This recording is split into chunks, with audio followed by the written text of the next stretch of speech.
Yeah. Oh, okay.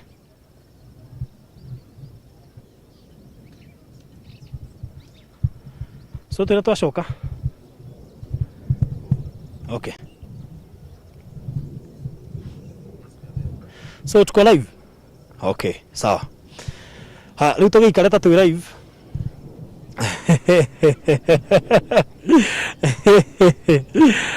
So we are good. Na poleni sana watu wenye wanatutazama, watu wenye wako Kenya na diaspora. Tulikuwa na changamoto ya kule studio. Nafikiri tuko sawa sasa. Are we good? Tuko sawa?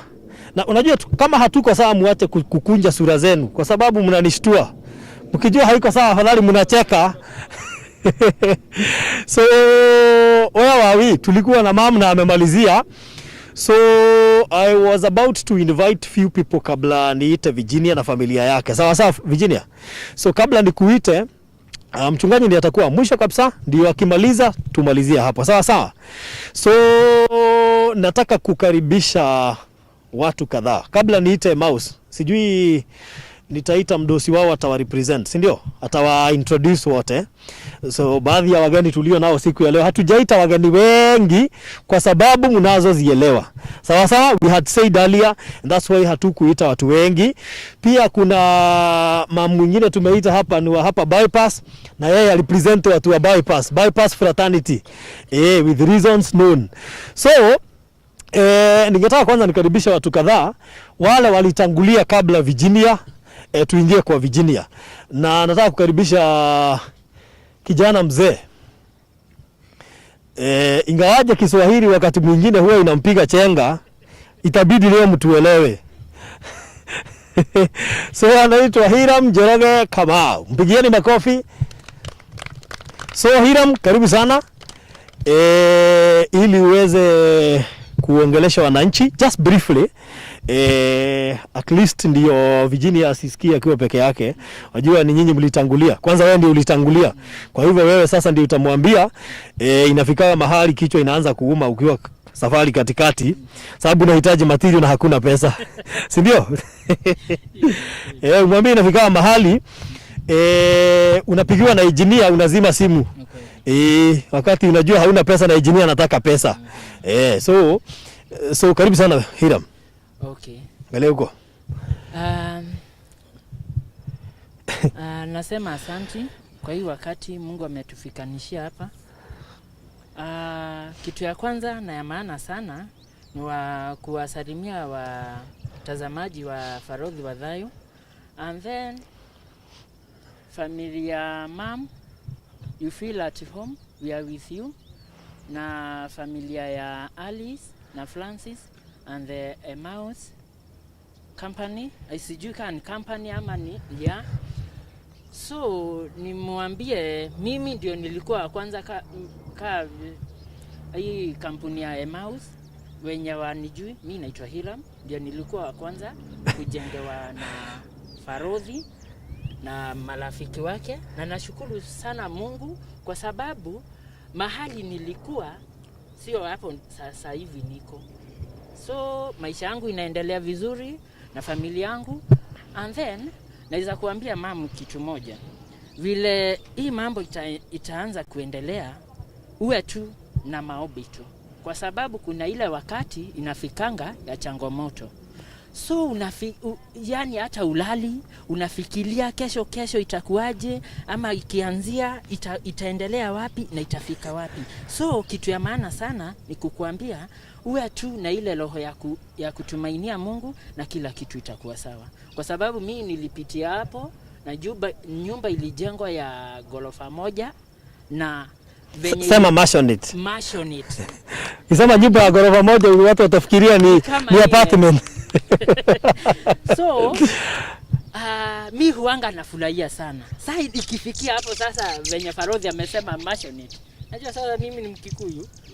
Kutoka huko sasa maybe mtani understand tu.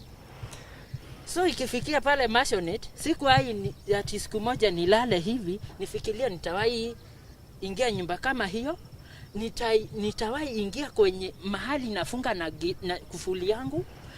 Si kuwahi siku moja niseme sasa hivi venye unaniona niko na soja kwa gate. Ati nilale. So hiyo kitu hata naambia Mungu asante. Mahali Mungu amenifikisha na naona wema wake. Na kutumainia Mungu ni kitu ya maana. Kwa sababu kitu yenye ilifanya nifikie pale ni kuishi na brother yangu mwenye haoni, haongei, hatembei, and you are total orphan. And both families of my dad and mom walitukata. So kuvumilia hiyo yote nilivumilia, ndio hiyo malipo Mungu ananilipa nao pamoja na familia yangu. So mom, kitu ya maana sana nikuambie, yenye yote umepitia na mahali sasa umefika, sasa hii ndio wakati, na wakati ni sasa Mungu kukubariki. Sina mengi, Mungu ambariki sana. Sasa umeongelesha hao na wale, na wale ndio walitoa pesa. So you know, nilikuwa nataka tu sana wasikie hivi. Sasa ongelesha kamera. Watazamaji wa Farodhi wa Thayo, nafurahia sana kwa kuwa pamoja nasi wakati huu. Tunasema asanti kwa walio wote walini support pamoja na familia yangu, and I hope and najua Mungu atamsaidia tu sana. Tuwe pamoja na wa mom, tumsupport na Mungu atatubariki. Na chenye chote tutakuwa tukitoa kwa mifuko yetu, Mungu atazidi kutubariki. Bahali wote sisi wote tunafanya kazi, maybe ama ni huko nchi za nje, Mungu atakuwa pamoja nasi na tunashukuru sana as you are Farodhi's family. Yes, Farodhi. Tunasema asante. Thank you. Thank you. Na maana hujaambia ulikuwa 1 GB tukipatana. Sasa yuko mpaka na kitambi. Huyu anaitwa Hiram Joroge Kamau, ni one of the people mwenye mmejengea. So at least Virginia anaona tumeanza kwenda na hatujui ni nani next, by the way. We don't know, we are not sure who is next. Lakini Mungu atatuambia. So nataka kuinvite Alice. Alice najua mlimuona juzi, bwanake ndiye alikuwa na leukemia. Na ikachangia kufanya masikio yake kutosikia, lakini anaweza ongea. Kwa hivyo vile wanaongeanga watakuja wote. Kuja Francis. Sasa ukimuita hivyo ndio atajua unamuita, otherwise huwezi muongelesha, lakini yeye anaweza ongea. So juu yao ndio wanajua wenye wanaongeanga kwa nyumba. Sasa yeye ndiye atamuintroduce. So good. Haya. Karibia kidogo hapa. So uwanja ni wako Alice. Okay. Nimemsalimu katika jina la Yesu. Habari zenu watu wa Kenya. Naongezea sauti. Watu wa Kenya na wa diaspora, tumemsalimu katika jina la Yesu. Kwa majina yangu ni Aris Njeri na mimi ni bibi ya Francis ama mama Nelly ama mama Avril. Avril ndio huyu ako hapa. Kwanza ni kushukuru Mungu kwa yale yote tumepitia na yale yote ametutenda. Kusema ukweli, Virginia, nimeona mkono wa Mungu na nimeona baraka za Mungu. Pastor, nyinyi wote mnaombanga, maombi imefika mahali sijui niseme nini, but I really thanks God. Penye huyu mzee hivi mnamuona hakuwa hivi. Wacheni mwambie ugonjwa ni mbaya. Alikuwa na 40 kg. Hebu niambieni mtu wa 40 kg. Alipatwa na leukemia. Leukemia ikamfanya akafika mahali akapotea masikio akiwa hospitali. Akaruzi mwili yote nini, but tukaendelea tu hivyo na mpaka tukafika mahali. Naambia unaweza toa mask ndio tukusikie vizuri, sauti inakataa kufika. Tukafika mahali tukaonyesha penye tutakuwa tunaenda achukue ndawa awe anatibiwa kila wakati na sorry anapewa ndawa. Na wacheni nimwambie, nyinyi vile mko, hata nyinyi mko diaspora, kama uko na brother ama sister, usiwahi mchukia juu ya ugonjwa. Francis alichukiwa na watu wao juu ya ugonjwa. Nikaambiwa mimi ndiye endelea. Mimi ndiye nimemroga. Mimi ndiye nimemroga. na nilipitia uchungu sana, na sio, wacha nikwambie pastor, sio ile ya ati unatumaniwa ama unaambiwa na huko inakufikia, unachukua simu unapigiwa, unaambiwa wende umeroga mtoto wetu, na kwetu hakukuangi na magonjwa kama haya. Kwa hivyo wende unajua vile umemue. Hata alikuwa ameambiwa akifika mahali apone ajue hana bibi, atafute bibi mwingine. Lakini hayo yote nikavumilia, nikasimama na yeye. Nikaambia Mungu, juzi kupenda kwake kugonjeka, sitamwacha. Wacha tu ning'ang'ane na yeye na ile mashinda niko nayo. Sikuwa na kazi, nilikuwa nafanya kazi ya vibarua. Naenda kwa nyumba ya mtu kama hii. Nashinda huko nikifanya kazi ama hizi. Nikifanya kazi, tunakula, tunakunywa, tunalipa rent. Niko na katoto kako secondary, nalipa rent. Yani I pass through maisha ngumu sana. Ndio Mungu naye akanionekania, na nikiwa kwa hiyo tu kibarua ndio niliona story ya Hiram. Nikasikia niko touched sana na hiyo story ya Hiram. Wacheni nimwambie, nilikuwa naenda natafuta, nikipata 300 naekea Hiram 50 bob, na baki na 250. Nikipata 400 namwekea 100. Sikuwa na, yani naona Hiram ile njia anapitia ni kama ile niko. Sikuwa na uwezo, lakini nilikuwa naambia Mungu, chenye tu Mungu unanipea, wacha tu nigawie Hiram. Sikuwa najua napanda. At one day one time nitafika mahali Francis apate pesa za kumpeleka hospitali, tuwe tunaenda hospitali bila stress, tuwe tunakaa bila stress.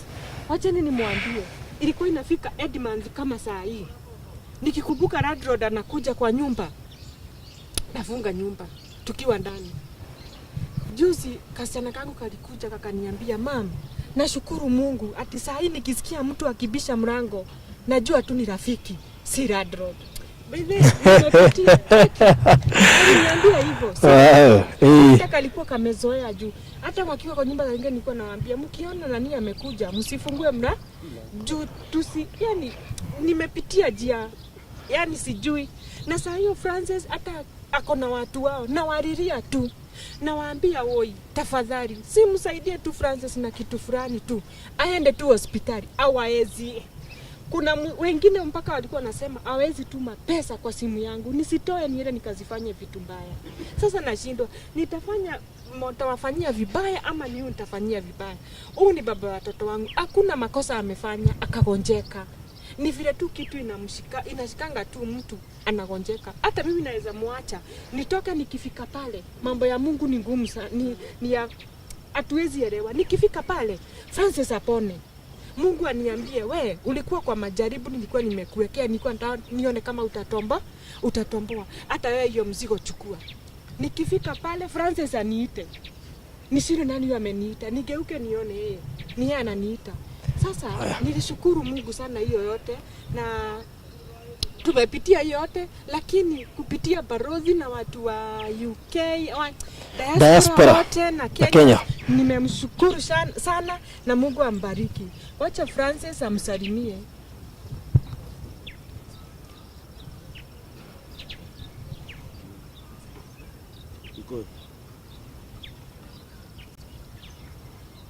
Msalimu kati jina la Yesu mbali zenu. Ndiyo. Majina naitwa Francis Jage. Naomba tu Mungu aende kumbariki na kusoma na sisi. Wote mzima na sisi, Mungu ambariki sana. Kuna bibi yangu hapa na nashukuru sana. Mahali tumefika ni Jehova. Asante. Okay, sawa, asante, nipigieni makofi. Ambariki na Virginia, mjengo yako itaendelea na itasimama katika jina la Yesu. Amen. Amen. Thank you so much. Asanteni. So utapatana na wanawake wengi kama hao wenye wanasimama na mabonda zao bila uoga wa familia na marafiki. Watasema maneno mingi, lakini yeye hakuyachukulia. Aliendelea na maisha yake na Mungu wake, na alijua bwanake atapona. Tuliweza kuchanga more than 3 million, na hivi karibuni atakuwa na uwezo wa kusikia kwa sababu atawekwa implant. So in 1 month's time tutakuwa kwa hiyo safari ya kufanyiwa hiyo surgery na mambo si ni Mungu.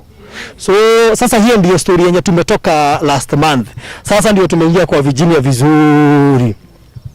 Sasa Virginia huyu mnaona hapa, huyu sio mama wa kawaida kwa sababu kukaa na hawa watoto. Unajua mimi siku moja nilitembea kwake, ati walikuwa wamechinja kuku 2, kumbe ni kama kashui. Yaani mpaka karibu nimwambie sitakula leo, ni kama nasikia nimeshiba. So ilikuwa mbuzi kwake. Hiyo sio ni kitu ya kukushtua, ati tunachinja mbuzi ya nini? Hiyo ni kitu kidogo sana. So usicheze na huyu mama. Watu wengine hata kamoja kanatukalia tu. Uliza wale tuko na kamoja. Anyway. So kwa sasa singetaka kuintroduce engineer kabla nimalizane na Virginia, kwa sababu engineer anafaa kufuatana na pastor juu yeye atakuja ku-highlight vitu chache. Lakini kwa sasa kabla tuendelee, wale wako kwa system, nafikiri kuna namba nataka kupeana. We have 2 numbers. Mtu anaweza tumia namba yoyote, kwa sababu hii safari ni kuanza, tunaanza. Hizi namba tutaweka hapo ndizo zitawekwa pesa. Mwenye kuna mwavuli nimeona uko na kitabu hapa, najua kuna watu wanaweza tupea chochote chenye tunataka. Kwa hivyo kama uko hapo na unajua unataka kupeana simiti 100 bags, utasema tu hapo kwa channel, kutakuwa na mtu ana indicate kwa kitabu na upeane namba yako hapo. Sawa sawa? Kama unataka kupeana mawe lori 5, tusema tu hapo kwa live stream, alafu itaandikwa mahali. Kama unataka kutoa 100,000, 50,000, 20,000, 10,000, 5,000, 1,500, 50 bob, utasema tu hapo. Lakini nataka tuwekewe namba hapo. Davis, si uniandikie hizo namba mahali, unitumie hizo za mam na majina zake za M-Pesa. Saa hii ndio ziwekwe hapo. Lakini kwa sasa nafikiri ile namba iko kwa kichwa changu ni 0706, ndio mam? 0706 879 392. Once again, ile simu nilipeana hapo, nafikiri mnaweza itumia kuandika ndio muweze kupin nayo, hiyo itapin. So rudia namba 0706 879 392. Itatoa Virginia Wangari Kamotho. 0706 Ma'am, 0706 879 392. Virginia Wangari Kamotho. Kabla tuweze kupeana hiyo ingine, nafikiri mnaweza tumia hiyo kwa sasa. Kwa hivyo wewe uko live, si unajua wenye tunachezanga kama sisi, si uanze safari. Speed tukimaliza hii event tunaweza kuwa hata na kawane mahali tumewekelea. It is very possible kwa sababu we are doing this event ndio mjengo ianze immediately. Sawa sawa. Na nafikiri huenda hata tukapatana na nyinyi jioni after hii event ndio tutafute pesa. So mkae standby, namba ndizo hizo. Najua mtawekewa hapo kwa screen hata the other number, na pia nitapewa hiyo namba ya pili ili tuweze kuendelea. Nataka mama mmoja ako hapa asalimiane, alafu niite representative wa Emmaus ndio tuweze kuenda kwa familia. Sasa ndio tukaribishe engineer na mhubiri arudi. So huyu mama ndiye alipeana maua kule kwa Hiram. Kuna token mzuri sana pia alitumia Virginia, na amengojea nyumba iishe aweza kupeana flower beds na hizo vitu zingine zote uliona kwa Hiram. Anafanya kazi hapa bypass, hapo ndio kazi yake iko. So nataka atusalimie kwa kifupi tu tuweze kuendelea. So karibu sana. Anaitwa Marine Flowers. So good. So karibu kwa kifupi tu. Praise God. Amen. Hallelujah. Bwana asifiwe. Amen. Bwana asifiwe tena. Amen. My name is Mary Njoki and I'm born again. Praise the Lord. Kwangu ni pale bypass, naitwa Marine Flowers. Nafanyanga kazi ya kupanda miti na maua. Na nimemkua mmoja wa Farudhi wa Dhayo. Bwana asifiwe. Amen. Nilianzana naye mahali alikuwa kwa Hiram. Na wakati nilikuwa najiangalilia hiyo mambo ya Hiram na vyenye Farudhi alikuwa touched, akiendelea na hiyo story. Sijui kama mshai ona hiyo mambo ya Hiram akianzia pale Naivasha. Farudhi alifanya hiyo show akilia kutoka mwanzo mpaka akamalizia. Bwana asifiwe. Na mimi nikasikia nimeguzwa na lile jambo. Bwana asifiwe. Nimekuwa nikimuona pale akiwa kikosho zile stories zingine, lakini sijawahi pata yenye ilinigusa kama hiyo ya Hiram. Bwana asifiwe. na sasa tumeendelea pamoja na yeye, pamoja na Hiram na Aris, na sasa tuko kwa Virginia. Bwana asifiwe. Na ninashukuru Mungu kwa lile jambo. Hata ndio siku nyingine tulikuwa tunaongea na yeye, nikamwambia Farodhi, mambo zingine tunafanyanga ni kwa sababu ya Mungu. Bwana asifiwe. Amen. Hatufanyangi ni kwa sababu ya tuonekane. Bwana asifiwe. Amen. Hatufanyangi ni kwa sababu kuwe na jina. Bwana asifiwe. Amen. Ni kwa sababu kuna watu wako na majina. Bwana asifiwe. Amen. Lakini yote tunafanyanga ni kwa sababu ya Mungu. Bwana asifiwe. Na hatupeani ni kwa sababu tuko nazo. Bwana asifiwe. Amen. Hata wale wako UK, diaspora na Kenya, Bwana asifiwe. Amen. Hawapeani ni kwa sababu wako nazo. Bwana asifiwe. Amen. Wanapeana ni kwa sababu ya Mungu. Bwana asifiwe. Amen. Na huambii upeane chenye hauna. Bwana asifiwe. Amen. Unaambiwa upeane kile kidogo uko nayo. Bwana asifiwe. Amen. Hebu sikia hiyo story ya Aris. Alikuwa anatumia Hiram 50 shillings. Bwana asifiwe. Amen. Na ameenda kibarua kuosha maguo. Bwana asifiwe. Amen. Kuna jambo gumu kuliko hilo. Bwana asifiwe. Amen. Kwa hivyo huambii upeane milioni moja, huambii upeane giri 100, unapewa hata kama ni shilingi 10 uko nayo. Bwana asifiwe. Amen. Upeane ile na Mungu ataonekana kupitia ile jambo. Bwana asifiwe. Amen. Si Mungu ameonekania Aris Yes. kupitia 50 shillings, kupitia 100 shillings. Bwana asifiwe. Kwa hivyo na sisi tusijidharau, yes, na tusijione tuko duni. Bwana asifiwe. Tujione tuko wakubwa ni kwa sababu kenye tuko nayo kidogo ndio tutamtumikia huyu Mungu. Bwana asifiwe. Amen. Na tuwe tukikumbuka Farodhi kila wakati ni kwa sababu ako na jani mrefu iko mbele yake. Bwana asifiwe. Amen. Kusaidia community. Amen. Bwana asifiwe. Amen. Ni kwa sababu hapagui ni Virginia ama ni nani. Anaenda kulingana na mapenzi ya Mungu. Bwana asifiwe. Bwana wabariki Virginia na tuko pamoja, na msisikie mko chini, mko juu ni kwa sababu Mungu wenu wako juu. Bwana asifiwe. Amen. Watoto 12 ni kama watoto wawili kwa Virginia. Bwana asifiwe. Ni kwa sababu mimi niko na watatu. Virginia ako na 12. Lakini Mungu anamuonekania kwa wale 12. Mimi naonekaniwa kwa wale watatu. Mwenye ako na mmoja anaonekaniwa kwa ule mmoja. Bwana asifiwe. Amen. Kwa hivyo tukue sawa na tukubali kuenenda pamoja. Na nimefurahi na kwa sababu hata na Emmaus niliona walikuita sapa. Bwana asifiwe. Na nimeenda pamoja nikiona tunapelekana vizuri. Bwana asifiwe. Amen. Bwana wabariki na Farodhi ubarikiwe. Asante. Na uendelee na kazi mzuri ya Amen. Mungu. Bwana asifiwe. Amen. Na Mungu atakupeleka mbali. Amen. Na baraka ya Mungu yenye haieleweki vyenye iko, Mungu akubariki na akupanulie mipaka kadri alivyopanulia Jebezi. Amen. Tunakuombea na tuko nyuma yako. Amen. Tutakushikilia mpaka tusonge mbele. Bwana asifiwe. Amen. God bless you so much. Thank you. Unajua watu wengine ni wajanja sana. Wakiona unakaribia kumuitisha mic, anaanza kukusifu. Sasa unajua kukusifu huwezi mnyang'anya mic. Sasa huyo mama ndiye ulisikia alienda kwa Alice akafanya shopping, akaenda kwa Hiram akafanya shopping, akaenda kwa Virginia akafanya shopping. Nataka uimagine hiyo shopping ilikuwa pesa ngapi? Huyo ni mama amebarikiwa na amekuwa pamoja nasi kwa hii safari, na najua bado hatujafika mwisho, tutaendelea. So thank you so much. Nataka kukaribisha representative wa Emmaus ili akimaliza tu kuongea hivyo, basi tuite familia ya Virginia ndio waweze kukuja hapa, wenye wata represent. Naambiwa wengine wako shule, but kuna wale representative na kuna mwingine amechelewa, atatuambia kwa nini amechelewa.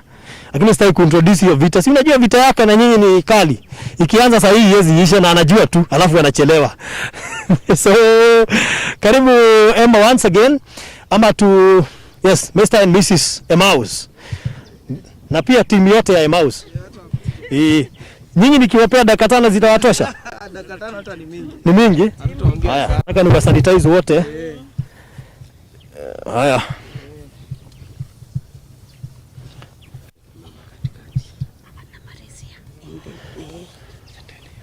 Good. So, hiyo. Asante. Praise God. Praise God again. Kwa majina mimi naitwa Alvin Kimani wa Keguro. Sales and Marketing Manager Emmaus Properties. Na sitaongea sana, nitaenda straight to what we are here to do. We are here to support Virginia's family, and anajua kule tumetoana, and I'll let mom speak after. Wanasemanga unaanzanga kuongea alafu unaachia the leader anafunga. So I'll start on my right introducing the team. Hapa niko na Cyrus Karaoke, part of the sales team. Niko na Wycliffe Mugendi, part of the Emmaus sales team. Niko na Mary Nyokabi, part of the Emmaus sales team. Na niko na Rose Tuo, also part of the sales team.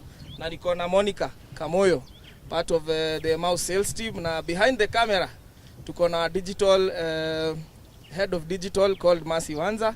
Tuko hapa kukusupport ma'am. Tuko hapa as a team, ndio kwa maana umeona tumekuja as a big team because we know it's a big event. It is not a small event. Venye nilisikia Reverend akisema, he said a few words there tukikaa chini, that ukiwa huku nje ukihangaika, God had already written your name on this plot. So his words zimenishika, nikasikia pia mimi nikasema tukiwa tu huku nje tukitafuta pia mimi yangu iko mahali. Yeah, so nataka kusalimia watu wa Borodi TV. Thank you for welcoming us to your channel. Na wale wako diaspora na wale wako Kenya, thank you for listening to us. So now I'll introduce our CEO, stroke director, stroke mom, azungumuze na atuintroduce as a company in regards to what she does and the vision that she has for the company. Praise God. Amen. Watu wa Farodi TV, God bless you. The guests with us and the friends. God is good. And all the time God is good. Nimerudi tena lakini sasa ni kuintroduce na kuondokea ndio event ni ya Madam Virginia. Niseme mimi ni Emma wa Emmaus. Sitasema pahali tumetoana na Virginia. Yeye anajua, akisema atasema, lakini tumetoana bari na tumesaidiana. Yeye amenisaidia sana na mimi bado nimemsaidia. Kwa hivyo zote tumeinuana, ametuinua na sisi tumeinua. So as Emmaus Properties, we do property businesses, we sell shabas, we build houses. So anybody willing to partner with us, we are trusted people. We are people who would want to work with the people. That is why we are called Emmaus. The way Jesus walked with the 2 disciples to Emmaus after he raised from the dead. They didn't know they were walking with whom. But when they reached Emmaus and Jesus gave them a bread, they were able to know we are walking with Jesus. So in us, we love to go with God's words. We are people who want to walk with the right. We are saved. We want to walk with the people. By the end of the journey, mtu anasema, yes, I have walked with the people who I have trusted, who have delivered, and I have walked with the Emmaus team. That is why we are called Emmaus. So, mimi kwa siku ya leo, ni siku ya kubless ground ya Virginia. As we go to bless the ground, sisi kama Emmaus team, tutaanza kubless hii ground ya Virginia na 100,000. Wow, makofi kwa Emmaus. Wow. Na sasa safari imeanza. Safari imeanza, imeng'oa nanga. Najua bado tutawaona. Na hiyo ni safari ya kuanzishwa na pia nyinyi muendelee, si ndio? Mmeanzisha. Kwa hivyo imagine kama wameanza na 100, tutasikia 250, 300. So safari imeanza. So watu wa Farodi TV walio karibu na walio nje, God bless you as we continue blessing Virginia and the family. God blessing. Wow, thank you so much. Thank you so much. Thank you mono wakelia. So asante kwa Emmaus, na nafikiri umesikia wametuanzishia na 100,000. So as we go on, tutaendelea kisema wafadhili wengine wenye watakuwa pamoja nasi, and I believe tutakuwa na safari nzuri as we go. So nataka kurudia namba ili wale wamesikia hiyo 100k imetolewa wajue hata wao tunangojea yao. Sio lazima utoe 500 to juu unaweza, sio lazima utoe 100k juu labda hauna uko na 200. Unaona? Hatujasema atuitoe 100 kama wao. Unaweza toa 200 juu labda wewe hauna 100 uko na 200. Kama wewe uwezo wako ni 50,000, toa 50,000. Kama wewe uwezo wako ni $500,000, we accept anything. Juu tunasema haba na haba hujaza kibaba. So kwa sasa nataka kuinvite, sijui kama kuna mtu nafikiri yes. So nataka kukaribisha engineer. Engineer ndiye atakuwa akitupeleka safari. Kwa nini nikachagua huyu engineer? Atayasema hapa. So karibu sana Bwana Gekandi. It is one of the professional engineers we have in town and in Kenya. Na baadhi ya mijengo aliyoifanya ni pamoja na kanisa anayoisoma. Nafikiri ni elder. He is an elder of the church. Kwa hivyo nafikiri zile changamoto huwa tunapata tukijenga hatutakuwa nazo, kwa sababu yeye ataongozwa na Mungu na atatufanyia kazi nzuri. Na ndio maana tumedelay kidogo, kwa sababu tulikuwa tunamalizia process ya approvals. Kwa hivyo wako hapa na nimkaribisha. I hope he has all the documents. So na naona hayuko peke yake. Kwa hivyo karibu sana bwana engineer. Yes. Na wasalimu nyote katika jina la Yesu. Siku ya leo ni siku ya furaha.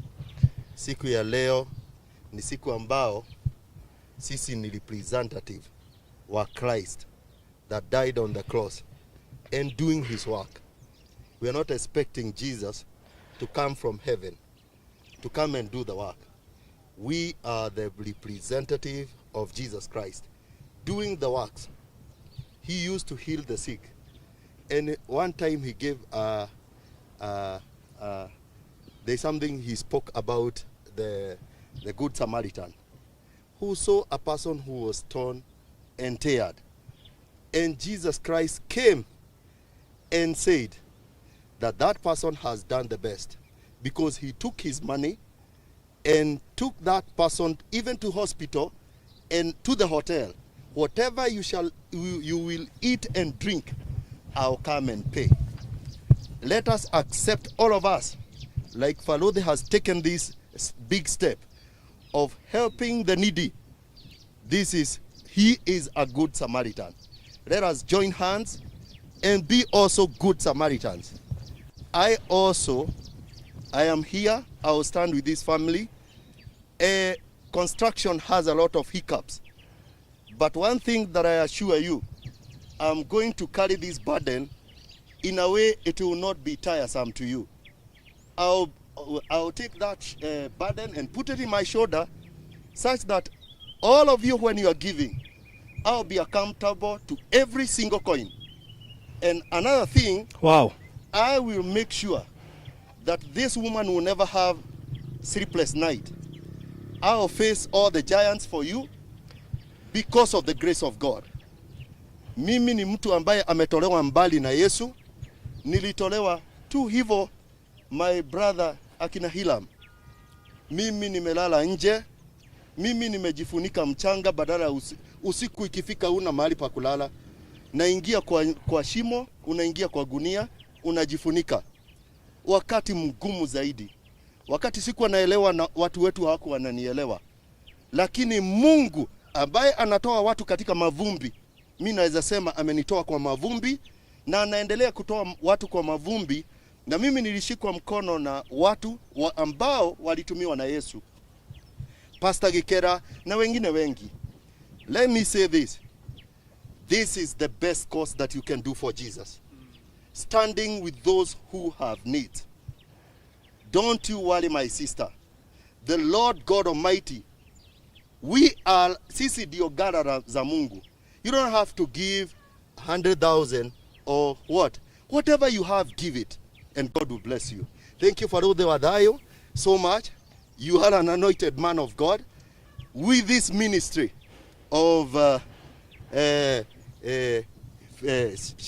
helping the needy, and God will never leave you the same. You also, your life will be transformed. Even when you are doing this, He'll be coming in His own way in your life. Thank you. Me, all what I say, I have the drawings here.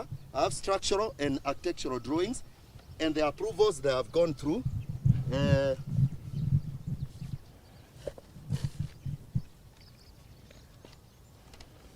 This is architectural drawings. These are architectural drawings, and we have all of them, and also the structural drawing, and the certificate is here. So we have everything. So mjengo uendelee na tushikane mkono. Hata mimi nitaweka mshango wangu. Naenda kutoa lori 2 za mchanga. Wow. Na nitatoa lori 2 za mchanga, na nitatoa mawe ya kujenga ya machine cut lori 2. Wow. Wow. Wow. Wow. Wow. Thank you so much. So huyo ni engineer wetu, Na kuna kitu moja nataka niseme. Unajua kuna watu wanafikiria Farodhi aliamua kujengea watu ndio wanapanga na engineer anapewa kakitu. Nataka uambie hawa watu, mimi hakuna kitu naitishanga kwa engineer kujenga. Mimi chenye nahitaji ni kazi nzuri. Na ulisikia nilikuambia na nikakuelezea zile challenges nilipata nikijenga nyumba ya Hiram. So singetaka kupata the same challenges because already nishaanza kusoma. Kwa hivyo mimi niko kwa darasa. So mimi I want you to assure them ile kazi utafanya. Me I don't need anything from you. I just need a beautiful house ndio tuonyeshe watu value ya pesa yao. I don't need anything from anybody. Bora kazi mzuri na iishe. Kwa sababu kitu ya kusaidia huhitaji kulipwa. Kitu ya kusaidia unasaidia na unaondokea. So that's what we do here. So anybody who thinks that ati tunaweza organize na mtu kama engineer ndio ana overcharge na kulia hapo, hapana. Sawa. So I want you to assure them. Kitu moja nitasema hivi. Mambo ya Mungu na Yesu venye alikuwa anafanya ilikuwa ni ukweli. Na hata saa hii mimi kusema ukweli, when Farodhi aliniita wakiwa na mama Virginia. Akaniambia mimi nilikuita ukatoa testimony kwani. Na kwa sababu najua ya kwamba wewe umekuwa mzee ambaye akona uadilifu. Mimi nitakupatia hii kazi kwa sababu najua hakutakuwa na kupelekwa chenga, kazi haijengwi na sitakuwa na hiyo stress. Na mimi nikamwashua nikamwambia kwamba wakati nilikuja hapa na nikakuja na engineer na architect tukakuja tukapima na tukaona kila kitu. Let me say this before the Almighty God, because we are doing it before God. Farodhi has never, and I say this before the living God, he has never told me anything. Ati utatoa kitu hii, ati utakata hii, hata hakuna kitu kama hiyo. I think we have been walking this journey together. No, lakini naongea imefika mahali tuko na mtumishi wa Mungu hapa. Na mbele ya Mungu ako kila mahali. Na Mungu kuna hadithi tulikuwa tunapewa tukiwa watoto wadogo. Tulikuwa tunaambiwa kuna mahali kulikuwa na watu walikuwa na mayai. Watoto wakapewa mayai. Watoto wakaambiwa edeni mjificha mahali Mungu hataona. Na watoto wengi wakavunja, lakini mmoja akienda mahali anasema Mungu ananiona. Akienda huku anasema Mungu ananiona. Nataka kusema ya kwamba tunajua kuna Mungu na tunamuogopa na hatutavuja hiyo yai kwa sababu kila mahali anatuona. Yes. God bless you so much. So thank you so much. Huyo ni engineer wetu na nashukuru kwa sababu during the course of the way nitawaletea testimony yake kwa sababu kuna watu hawakuiona na mtashtuka sana mkisikia testimony yake na mtajua kwenye Mungu amemtoa na ndio maana aliamua kukaa kwa Mungu ndani kabisa na hata haitoka. So thank you so much. Asante sana. Maybe ungeintroduce rafiki yako? Huyu ndiye foreman wangu. Okay. Anaitwa Mr. Wahome. Okay. He's also a man of God. Okay. And in our church. And he has been of great help. Amekuwa wa msaada mkubwa sana wa kujenga kanisa. Bwana Yesu asifiwe. Amen. Kwa majina naitwa Steven Wahome, nimeokoka, Yesu ni Bwana. All right, thank you so much. Huyo ni foreman wake, watakuwa wakifanya kazi pamoja. Sawa. Situpigie Yesu makofi kufikia hapo. So nataka kukaribisha the big family. Nasema the big family. Akisema the big family ni the big family. Na inaongozwa na mama yuko hapa. Unajua kuna watu waliniuliza kwa nini Farodhi ukaamua kujengea Virginia? Nikawaambia sio Virginia najengea watoto wa Virginia. Kwa nini? Kwa sababu hizo sarakasi zote zilikuwa zinaendelea, sikutaka watoto wakuwe affected. Sawa. Nilitaka watoto wakuwe settled ili waweze kuendelea na masomo wakati wanakaa mahali pazuri kwenye kuna security, because I know itawekwa mpaka CCTV na utasikia tu mtu amejitolea peana soja pia yeye ukuwe na soja kwa gate. Imagine ukibisha mlango unafunguliwa na soja. Unafikiria hila msiata naona mara mbili. Sasa hii hata anaweza exaggerate aita soja amfuate nyuma akienda mahali kwa gate. So karibu sana mam. Acha nikusanitize ili uweze kukaribisha familia yako wenye wako hapa. Najua pia wao wako na speech. Igawaje hakuna mwenye hakuwa na speech refu. Hiyo ndio shida. David ndiye anajaribu anaongea dakika 2. Hiyo sasa ndiye ameongea sana. So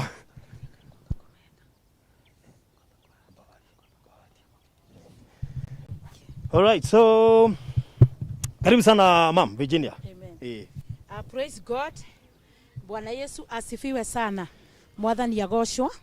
God is good at all the time.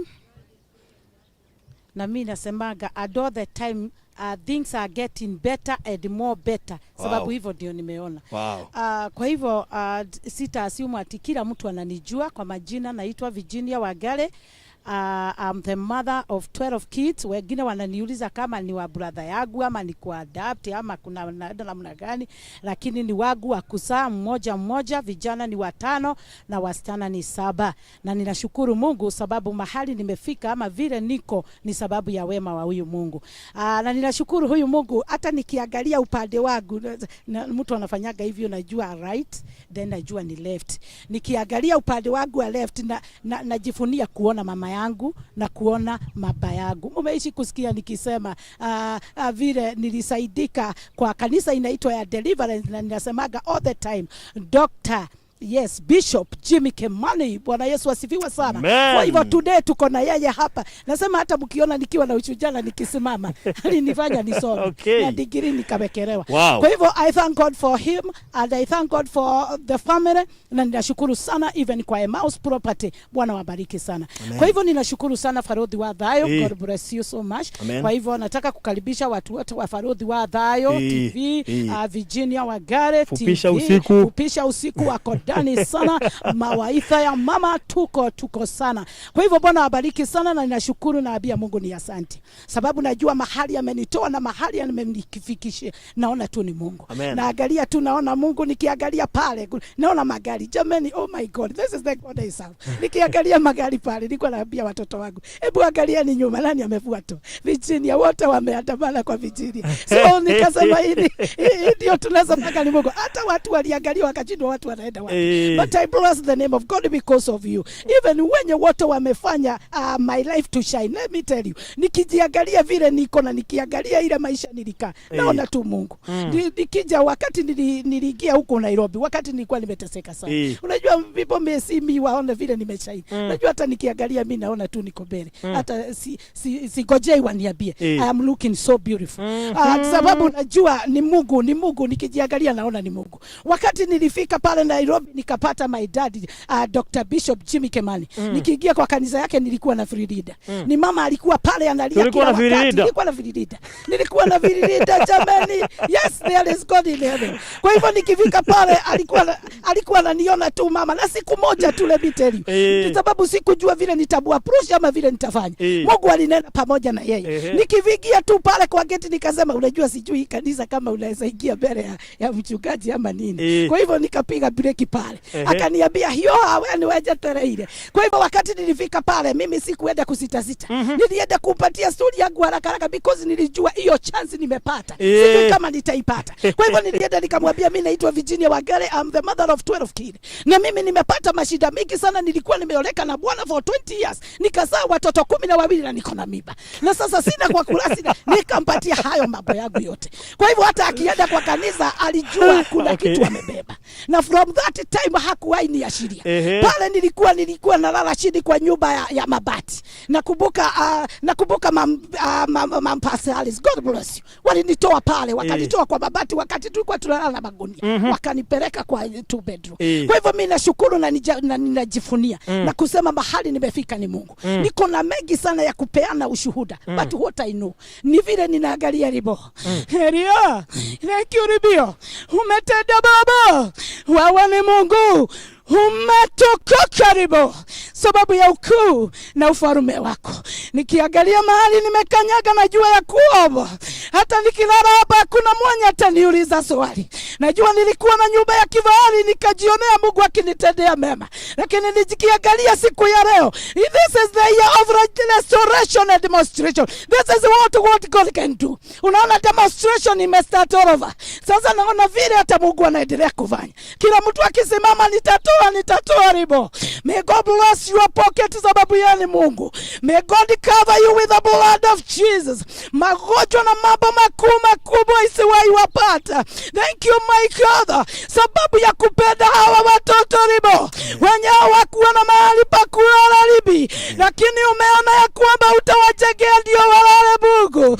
Umeniondolea machozi na aibu ribo, sababu wewe ni Mungu wa ajabu. Kwa hivyo kila mtu mwenye atapanda mbegu yake hapa, hakuna hata moja itakayepotea. Hata wakati utakuwa na mambo magumu, wakati utakuwa unapitia situation baya, pidukia ukuta ribo, mwambie siku moja King of Glory heribo. Mama, katika jina la Yesu nilipanda kwa Virginia na wale watoto wakaingia kwa nyumba, na Mungu atakusikia na atakubariki. May God bless you so much.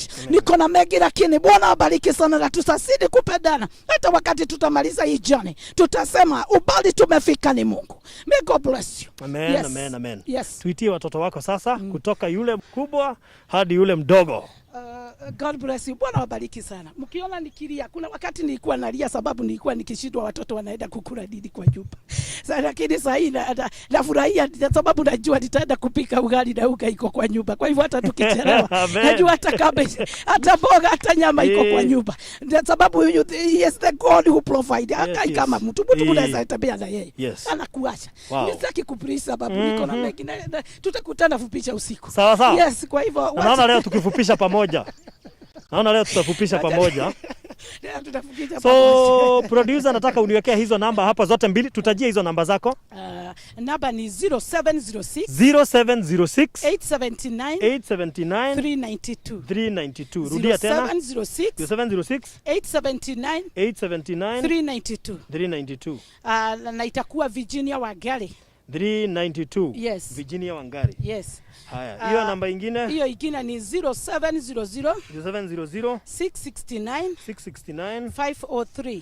Haya, rudia tena. 0700 669 503. 503. Virginia Wangari. Virginia Wangari. Itatoa Virginia Wangari pia? Yeah. Okay. Yeah. Sio ile ingine ilikuwa inatoa. Hapana, watu walikuwa wanasema hapana, tunaona kama wana cancel. So good. Nikaona tulete ile. Okay, so zirudia zote pamoja. 0706 879 392. 0700 669 503. Yes. So thank you so much. Nirudia tena ni 0706 879 392. Yes. Virginia Wangari. Ama 0700 669 503. Itatoa pia Virginia Wangari. Utaziona hapo. Make sure umetuma mchango wako, kwa sababu sasa ndio safari tunaianza. Na kuanza ni kumaanisha hatutaki isimame. Itaenda ikimalizika hivyo. So tukaribishie sasa watoto wako. Wacha nikaribishe David Derito, my first born. Karibu sana, huyo ndio mzee wa nyumba. Yes. Bwana akubariki sana. Diamond wa Kenya, wapi nduru kwake? Ai, hamna nduru ya Diamond wa Kenya. God bless you. Bwana asifiwe. Sauti kidogo. Habari zenyu? Nzuri. Bwana asifiwe. Umefurahia kuwa hapa pia nyinyi? Kwangu mimi naitwa Davis Rito and I'm the firstborn of Virginia Wangari. She's my mom. Tumetoka naye mbali sana na tunashukuru Mungu juu ya siku hii ya leo. Ati ni sisi tumesimama hivi. Yaani ukituangalia vile tumeng'ara. Ati hadi niko na kiatu safi. I thank God so much because kuna siku sikuwa na viatu, nilikuwa na shida na slippers. Na yeye madhe alikuwa anatembea na rubbers. Na zile rubbers tulikuwa tunanunua Githurai za 50 bob, at least iskuma kama ni mwezi moja, and then tunarudi tena kutafuta zingine. But today I thank God because there is a God of another chance. So today I just feel to say thank you so much guys, because of how much mmekuwa mkitu support, and also our mom here, Bishop Jimmy and Mrs. Alice. God bless you so much. Mmetutoa mbali sana. Najua hamwezi kuwa mkijua kile venye penye mmetufikisha ama zile shida zenye mlikuwa mnaturukisha, but may that God who sees hata huko kwenye kumejificha aendelee kuwabariki sana. I thank God because this is an opportunity hatukufikiria siku moja tunaweza pata. Time tulikuwa tunauza uji na my mom, tunaona watu wakiwa ndani ya magari zao, and we would wish, tunajiuliza yani hii ndio maisha kitambo tulikuwa tunaishi, lakini sasa tunazurura huku kwa uji tukitembea. We never thought that tutafika mahali ati pia sisi tujion ama sisi pia tuko tunaangalia watu wengine nje ya gari. So I just thank God so much because you people there, Mungu ndiye amewatuma na mkatu support. I'm so happy because nyinyi wote hapa tuko tunajuana, but huyo Mungu ndiye amefanya tukajuana. Ati leo mnakuja mkiwa umetufuata, na kitambo sisi ndio tuko tunaenda kujiangalilia watu. Ati leo sisi ndio tutamulikwa. We thank God so much because of Barodhi Wadha, your team and the family there, because you guys, you are the one who have made us to be here. Tukapata pia shamba, ani zile nyumba, ile maisha yote yenye ilikuwa imepotea, now it's coming back. And that's why I feel today say tell God thank you so much, because you God, we Mungu. Yes. Thank you God. I thank God. Ati mam leo utateseka tena. Ati leo hata inipigia simu kuniuliza ati tutalipa nyumba aje. Kunipigia simu kuniuliza ati uko na pesa ngapi hapo. Watu wangejua. Let me tell you Bishop Jimmy, we used kuenda tukikuja church, tulikuwa tunakuja na my mom. Na mimi used to kaa pale nyuma. So watu after service zimeisha, tulikuwa tunaenda tunasimama pale nje pale kwa balcony. Tukiangalia watu, ukiangalia ule mwenye unaweza specify uende umkute approach. Uanze kumsifu ili uone kama atatoa hata kama ni 200. Hakuna mtu alikuwa anajua zile shida tulikuwa wapitia. But I thank God because leo I thank God. And mom, tunaenda mbali. Uyo mwenye alikuja kuharibu kwetu, may God see you and God forgive you because he forgave you. And I thank God so much kwa hii mbali yenye tumefika. Na sisikia aibu kusema ati tumebarikiwa. And this family is a blessing. Na my sisters na my brothers wenye tuko tunaishi pamoja, leo tuko pamoja. Kila mmoja, mimi nikiwa firstborn wenye nawaambia mmebarikiwa. Na hakuna mtu yeyote mwenye ataiongelea mabaya. Na ukiongelea mabaya unaambia Mungu. Tulidharauliwa sana. Watu wakaona sisi si watu wa maana. Watu hata wakatucheka. Watu walikuwa wananiuliza mbona unashindana na mama yako? Nikapewa majina, but hiyo haikufanya ati nikufe roho kusimama na my mom. Na si ati nitachoka kusimama na yeye, nitasimama na yeye hadi tuzeeke. I thank God because even my wife alikubali kusimama na yeye, and every time mom akinipigia simu na niambie my wife, hajaikataa ama kuniambia ama kupinga kusimama na yeye ama anything. So I thank God. And Barodhi Wadha family, may God bless you wherever you are. Na mjue nyinyi ni watu wa maana. Na hiyo kidogo yenye mtatutolea, so that our family irudi kuishi venye tuko tunaishi. May God bless you so much. May those pockets of yours zisiaikosa. May your pockets never lack. Amen. Because you, all of you, are a blessing. Na mmebarikiwa. Amen. I thank God so much. I think today I can talk too much. But let me say, mbarikiwe sana. Amen. I, as the firstborn son, I say God bless you and bless you many more. Many more. Wow, thank you. Umepokea baraka za firstborn. Ujua firstborn ako na neema fulani. Kwa hivyo hizo baraka ni muhimu sana. Yes, so Washa tukaribisha Lucy Nyawera. My mother-in-law. Yes. Yes. Mother-in-law. Yes. Najua kiatu yangu na nguo yake iko karibu kufanana. So karibu. Acha nikusanitize. Good.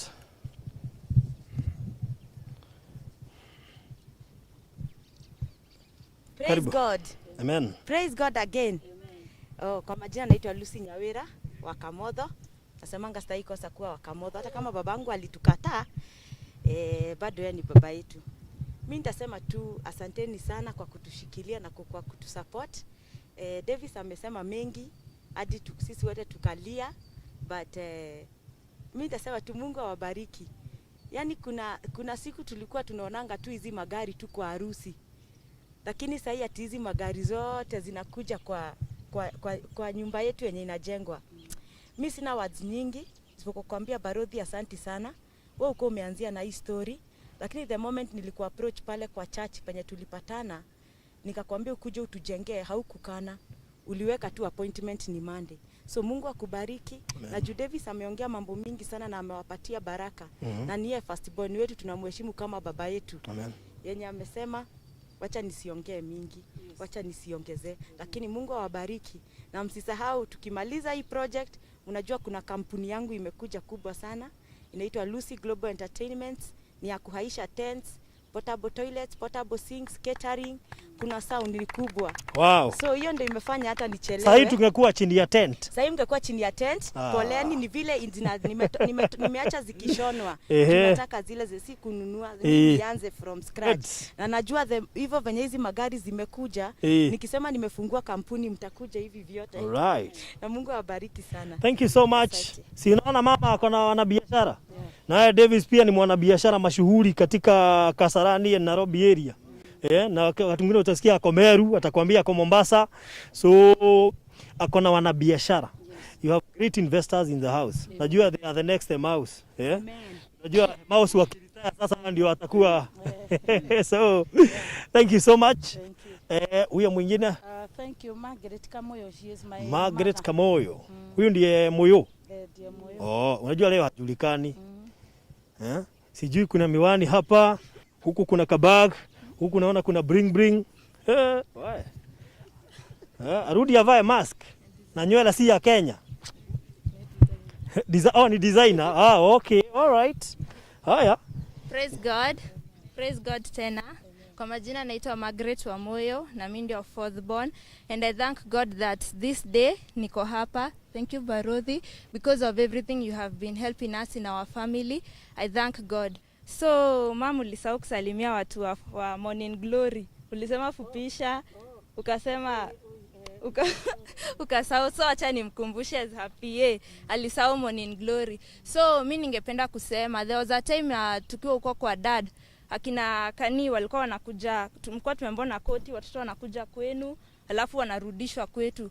So nakumbuka hiyo kuna siku fulani venye walikuja kwa mama alafu wakakuja home, walikuja wakatuambia bedhe Moyo, mama ametuambia wanajenga nyumba, kuna shamba wamebaiwa. So vile nakumbuka vile aliambia dad akamwambia, akaongea vibaya, akasema hakuna kitu kama hiyo, ati mwacheni kudanganywa ati wanajengewa nyumba huko. Kama wangekuwa wanajengewa nyumba wangekuwa wamekaa huko kwa shosho yao kwenye walienda. So saa sisi tulikuwa tuna believe ni uongo, ni maneno za kusemwa na mdomo, until sasa nilikuja kwa mom na nikaona it is really true, walikuwa wanajengewa nyumba. So I really thank God for kila kitu yenye ametufanyia kwa life yetu. And mom, pia nakumbuka nikikwambia kuna watu baraka zako zinatumangwa na Mungu through mtu mwingine. Kwa sababu nakumbuka tukiwa kwa dad, kuna siku dad alikuwa anatuambia ati ameona vision ati tutakuwa na nyumba ingine, tutatoka huko Kisii, wewe tulikuwa na nyumba yetu, tutatoka huko tupatie nyumba ingine kubwa kuliko hiyo. Sasa ndio alikuwa anaongeanga akisema mama atafika huko, na kila kitu yenye alikuwa anamwambia akimwambia ilikuwa ni vision na nini. So mom, unaona it's like Mungu alikuwa anatumia hiyo vision kukuonesha hiyo ati you're the one who is going to be built for a house. Alituma through our own dad. Dad ndio alikuwa anatuambia anaona kutakuja kukua na nyumba ingine. Sasa unaona alikuwa anasema Nairobi. Na unaona ndio hiyo inajengwa whereby tuko place yenye tuko. So I really thank God so much, and for those who support our family na place mmetufikisha, tunawashukuru sana. May God bless you. Watu wa Farodhi, wa Dhayo, Virginia, Wangari TV wenye wote wana supportingi familia yetu. May God bless you so much, and also Emmaus and our pastor. Yes, I thank you all. So God bless you all. Asante. Wow, thank you. Thank you so much. Kuna mwingine? Hey. Yule kijana yule kijana haya, acha ni umechange mpaka walking style. Haya. anaitwa Peterson. Aya, nyanya wako area? Ako shule. Huyu nani anakaa nyanya? Ni Jimmy? Jimmy kwani ulikuwa grade 4? Unajua watoto wa grade 4 ndio nasikia wako nyumbani. Wana class. Wa class 5. 4 alimaliza? So anaenda. So anangojea aende 5. Okay. Haya, karibu. Yeah, so praise God. Praise God wenye mko hapa. Praise God watu wa Farudhi wa Dayo TV. Kwa majina ni Peterson Wambogo Kamodo, ama majina ya usanii Young Blood Kamodo. Nimeokoka. Yesu ni Bwana. Nafurahia sana kuwa hapa nikiona our first born hapa Davis, our first lady here, our mom Virginia Wangari, my big sister Lucy Nyawira, and wananiambia nimuite Queen, sawa. Our Queen hapa Lucy Nyawira, na my big sister Margaret Wamoyo. So mimi nikisema mimi ndio the fifth born of this. Sasa wewe ndio uko chini ya huyu? Yeah, nikurefuka nimerefuka. Maana mko ukisikia ukisema big sister sasa huyu. Unajua big sister. Ni heshima. Yaani vile. So mimi nafurahia sana kwa hapa. Mimi ndio the fifth born, lakini kwa mavijana mimi ndio watatu, lakini so far mimi ndio first born kwetu, sababu mimi ndio nimekuwa nikiona mama. Unajua Davis akona kwake na Lucy Nyawira akona kwake, so I'm the father of the house. Yes, I am the father of the house. Mimi huko ndio nikiingia wanasemanga bazua ameingia. So nafurahia sana kuwa hapa, na asante sana, acha niseme asante sana Farudhi wa Dayo kwa kusimama na sisi. Hatukuwahi fikiria siku moja tutakuwa hapa, lakini sasa tukiwa tumesimama hapa tunaona tu wema wa Mungu. Na niseme asante sana kwa our Bishop Dr. Jimmy Kimani and our mom Pastor Alice, kwa sababu wamekuwa wamesimama na sisi kutoka 2018. Nakumbuka 2018 ndio nilikuwa form 3, na hata kusoma kwangu nilisoma kwa sababu ya hiyo kanisa Deliverance Church. Nakumbuka sijui kama zinaitangwa basari. Sasa kanisa ni basari. Welfare. Yeah, nakumbuka huko ndo tulikuwa tunapatiwa, huko ndo tulikuwa tunatoa shopping, na bado ndo tulikuwa tunasoma. Na mimi nikiwa nisimama hapa, kama kuna kanisa na kwaga nimeamini kuna Mungu, ni hiyo Deliverance Church Kasarani Zimmerman. Hata wewe mwenye uko hapo, wherever you are located, kama unajua uko karibu na uko tu Kasarani, you are very welcome. Na bidii kama kuna kanisa ina welcoming wageni in a very different style, ni hiyo. So kama unataka kuona, you just come. We love you so much guys. Thanks for the support, for the love. Mungu awabariki na awazidishie. Na najua nikiwa hapa nasema tu I feel at home. Hata nikiangalia hivi naona nyumba ishajengwa, ni rangi. Sasa hii ndio real feeling at home real. Ni rangi tu sioni. Acha ni assume mpaka color green. So tunafurahi sana. Mungu awabariki sana. Na kama kuna kitu sijawahi sahau kusema na sitawahi, ni kuambia msubscribe Young Blood Kamodo. Yes, mimi sisahau because that I'm a YouTuber. Okay. Na inaitwa Young Blood Kamodo. So let's subscribe there. Tunawapenda sana. Na amefikisha 18 years. Kwa nini wasahau hiyo? Wanafuata waniimbie juu niliturn last week. Sasa serikali inakutambua. Serikali inanitambua. Hadi jana nisha apply ID. Sasa niko na waiting. Okay.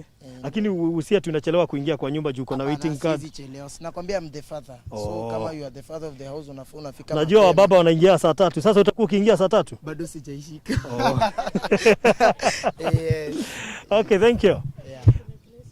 Grace Wamboy. Na wamejificha huku waonekani bwana. Haya, sanitize. Haya.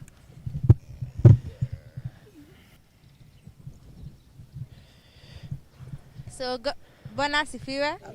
Bwana asifiwe tena. Kwa majina ni Grace Wamboy, but you can call me Twiny Dimples. It's a name napenda sana kwa sababu niko na dimple moja. Na Twiny moja tu. Sasa na Twiny nilitoa kwa nikiwa mdogo, dada alikuwa ananiuliza motu magako, nasema motuine. So nikaitwa Gima yumagako, nasema motuine. So nikaitwa Twiny. So I'm so happy this wonderful day niko hapa, and tukitoka asubuhi home nilikuwa najiambia Davis alikuwa ameweka wimbo za Kikuyu hapo na huwa zinaniguza sana, and I was asking myself nani kama Mungu, cause mali tunaenda ni mali nitakuwa na familia yangu yote hapo, cause I remember kuna kitu inaniumanga sana, cause tukiwa kwa dad we never got to go outside, and asubuhi tulikuwa tunakula ugali na maji, lunch ugali na maji, and supper ugali na kakabichi kadogo sana. So I used to tell God, lakini asante kwa chakula mimi nakula pachu, kuna wengine pale nje wako wanaweza kukula. So we had neighbors wenye walikuwa, because tuko hapo juu, so we used to see them a lot. Tulikuwa tunawaita familia kina Neema. So their family ilikuwa kama so happy, because baba yao alikuwa anakuja na shopping, anatoa, anambia bibi yake msaidie kutoa. Bibi yake alikuwa so hard working, like alikuwa anafua nguo, anafulia watoto wake, anawapikia. So tulikuwa tunapenda kukaa na moyo hapo juu tukiangalia uko nje, and there is a day walipikanga chakula tamu sana. So tulikuwa tunaitana sisi wote, kaniita kaniwa kuja kina nyama, wanakula mchele na nyama. So we used to see it as kama ni big deal. Atasema ule kuna mama yake, tunaona kivaisha mtoto wake sweater and everything, and ilikuwa inatuguza sana, because their family was so happy. Ilikuwa familia unaweza sema it's a blessed family.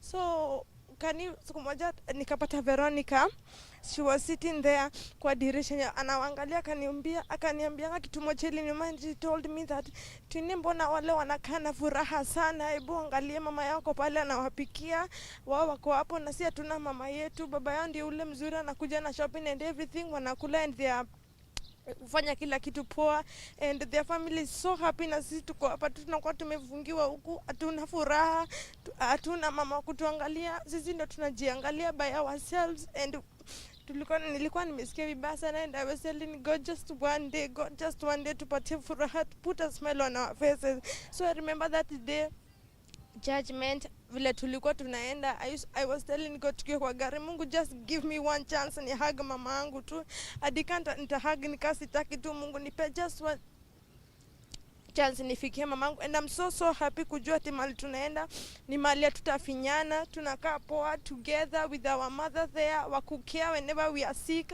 Na sick ukimwambia uko mgonjwa anakuambia ni ukalale, whenever you are unasikia umelemewa na unapoa, unaambiwa ndio ulale. And I'm so happy kukua hapa, and I thank you a lot Pastor Bishop Jimmy Kimani together with your wife, because I'm so happy.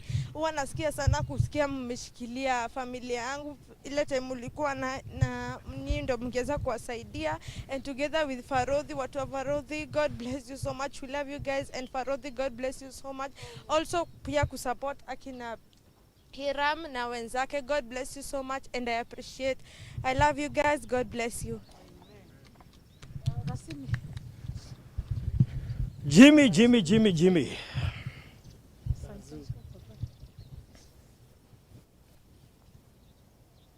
Haya. Kwa majina naitwa James Kithenji Kamotho, nimeokoka na Yesu ni Bwana. Yeah, na maneno mingi. Man of few words. Na watu kuwa na pesa kwa maisha. Hao wenye maneno mingi, ukuwa na pesa sana. So nafikiri Bishop, sasa ni wakati wako kukaribisha. Saki ya waketi, nataka wasimame hapo ili unene baraka kabla tuende pale kwa hii familia. So karibu sana Bishop, ili tuweze na nafikiri pia mam pia karibu, kwa sababu naona hawa watu wanawatambua sana. Na unajua ukijificha kwa Mungu kila kitu itakuwa inaenda salama. So naona hii familia imejificha kwa Mungu sana. That's why unaona hawana matatizo mingi, kwa sababu wako na spiritual father na spiritual mom. So karibu sana Bishop, nataka nikusanitize kidogo. Okay, so pay mic.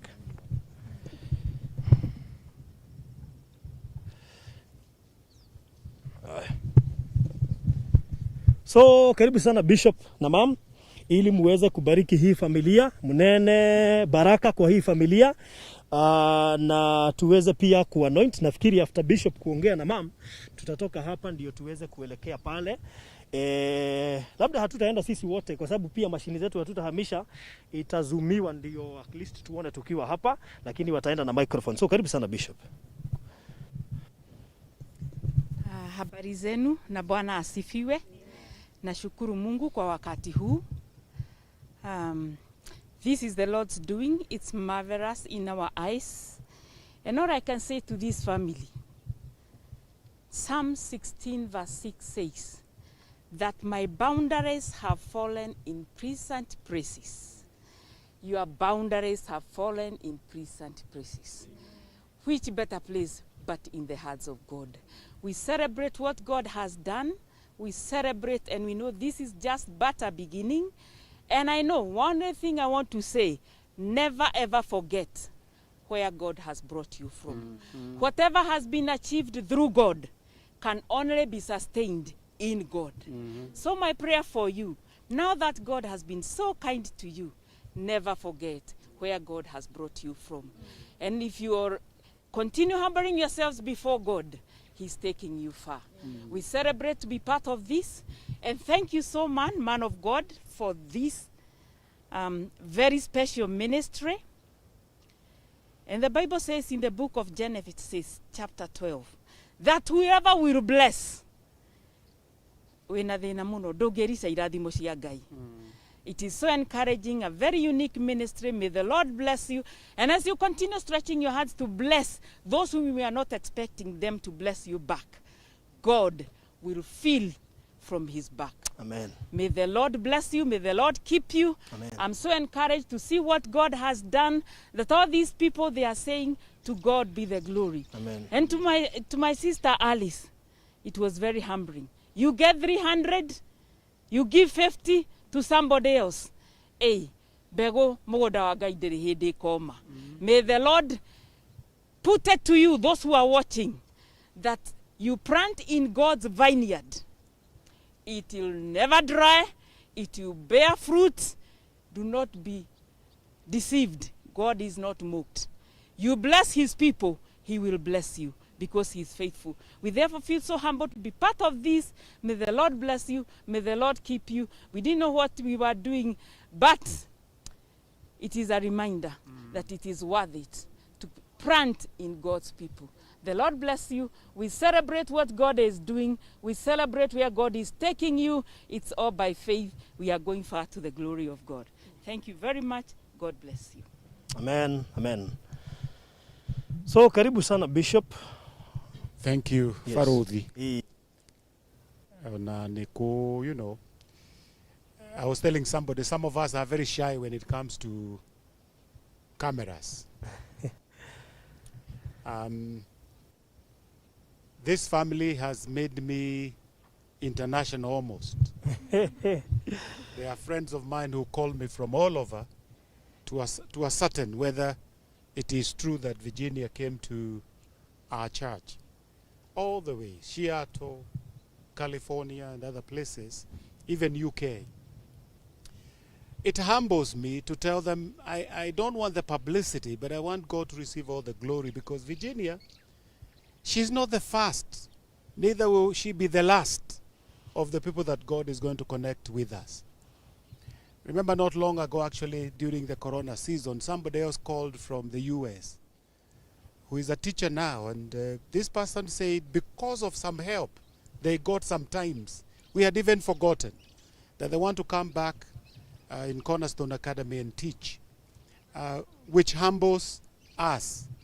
Like my brother had said, we don't do this so that we can be known. You know, there are things that you do, and it is your name you're trying to build.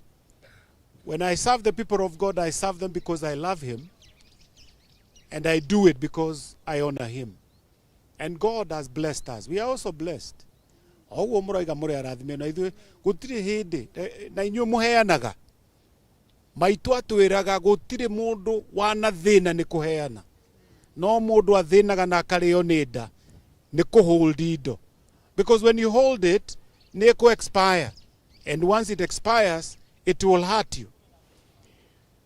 Na mũndũ ndarĩaga mbegũ. Nikio when you are wise, you go planting, because a seed ought to grow. Nake mũndũ arĩa mbegũ ikamurehere thina. Ciugo igiri kana ithatu, 2 or 3 words, then I'll pray for them. What I was thinking when I was coming, I thought about some words spoken by David. David says, I will look unto the hills. Then he asked, where does my help come from? And he finished by saying, my help comes from the Lord who made the heavens. Now the secret here is this. David could have thought, my help comes from the hills. And Virginia could have thought, her help comes from Mr. Kamotho or comes from her relatives.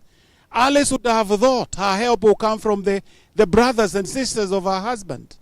And my brother there would have thought the relatives will come and stand in.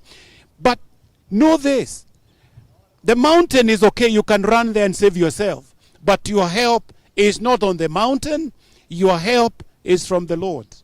Now when you know that, then there is nowhere you can't live. Ati uteithio wakwa ri nduri irima-ini umaga kwi Ngai. Andu no mateithie tondu Ngai ahuthagira andu. No uteithio wakwa ri, where does my help come from? David akiuga nioi uteithio wake kuria umete. No tondu ari murui wa bara ri, he almost forgot it is not the mountains and the hills. The second thing that I thought when I was coming, ni Ngai agikania mundu akoiga atiriri, tiga Jehova akire nyumba ameaki maruta wira wa tuhu, agacoka akaiga tiga arangeri, tiga Jehova arangirire itura arangeri maruta wira wa tuhu. Ciugo icio nicio ngwiciragia ngiuka ati tiga Jehova. Virginia, mwitikire Jehova ucio Jehova atangituika mwaki ari akina ngubia ciao mahota kuruta wira wa tuhu. No aria mangiaka na Jehova na nyumo ake na Jehova, mwaka ucio wanyu ni ugutura nikio tukire parothie kuragia kurathima ri tondu ni tukugoro wa kurathima. What does it mean? Na njugio, if you receive only a blessing, not wealth but just a blessing, somebody declares you are blessed, it carries with it healing, it carries with it provision, it carries with it security. No wonder God blessed these people with the blessing before the material things. Jakubure, when he was leaving his father and mother, he never carried anything. He carried only a blessing. Erirwo ni Ngai ni arathimwo na akiumagara ndari na kindu akuite nake mundu ekurathimwo ni Ngai ndungihota gutuika short changed tondu we struggle with the people short changing us. Riu mundu no akione ciare cia Virginia ni ahurwo karata de ciane mutumia ungi we ni atigwo atari no ciakuri. And this is what I believe, nobody can short change it. Derwe na kioya guku ri ndacokirio haria mandiko-ini ngiuga atiri tiga ni maitho make matonaga ri, that plot was there, somebody had to keep it na kiage kugurwo tondu nikio giake. Amen. Oh nawe, even you that are listening to me, what is yours wherever you are, there is nobody who can hold it back, whether it is in the US or Australia or wherever you are. If it is labeled your name on it, keep on holding to the Lord and it will come to pass. I will never forget one time preaching in Atlanta and speaking about the inheritance that God gives us people. And one lady tells me, Bishop, you are right, my inheritance was in the US, in a place called Birmingham, Alabama. What happened? Somebody released a property to her. Gainioi, akiuma Kenya. Urithi wake wina kou, no taro wake wina kou, no indo ciake ciina kou. Where your blessing is, Ngai akuhithanagia na andu aria makuite irathimo ciaku nginya ugacikinyira.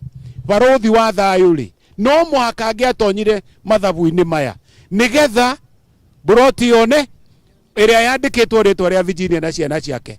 Ona andu megwitwo Emmaus, no muhaka mungiokire into the equation. Ithuothe Bishop Kimani na aria angi, we have come to the equation to fulfill what God had said he will do. Tiga Jehova akire, tiga Jehova arorire na arigitire itura, tiga uteithio tumenyire kuri uraima, maya mangi moteithio ni makwamaga na magathira. Nake mundu wothe unyitanagira na Ngai ri, he will always receive a blessing that goes together with honoring the people of God. So we want to appreciate you people. like you have blessed my sister here. And as I said, me, I have become famous. Every time people talk, do you know this lady? I say, I do know her.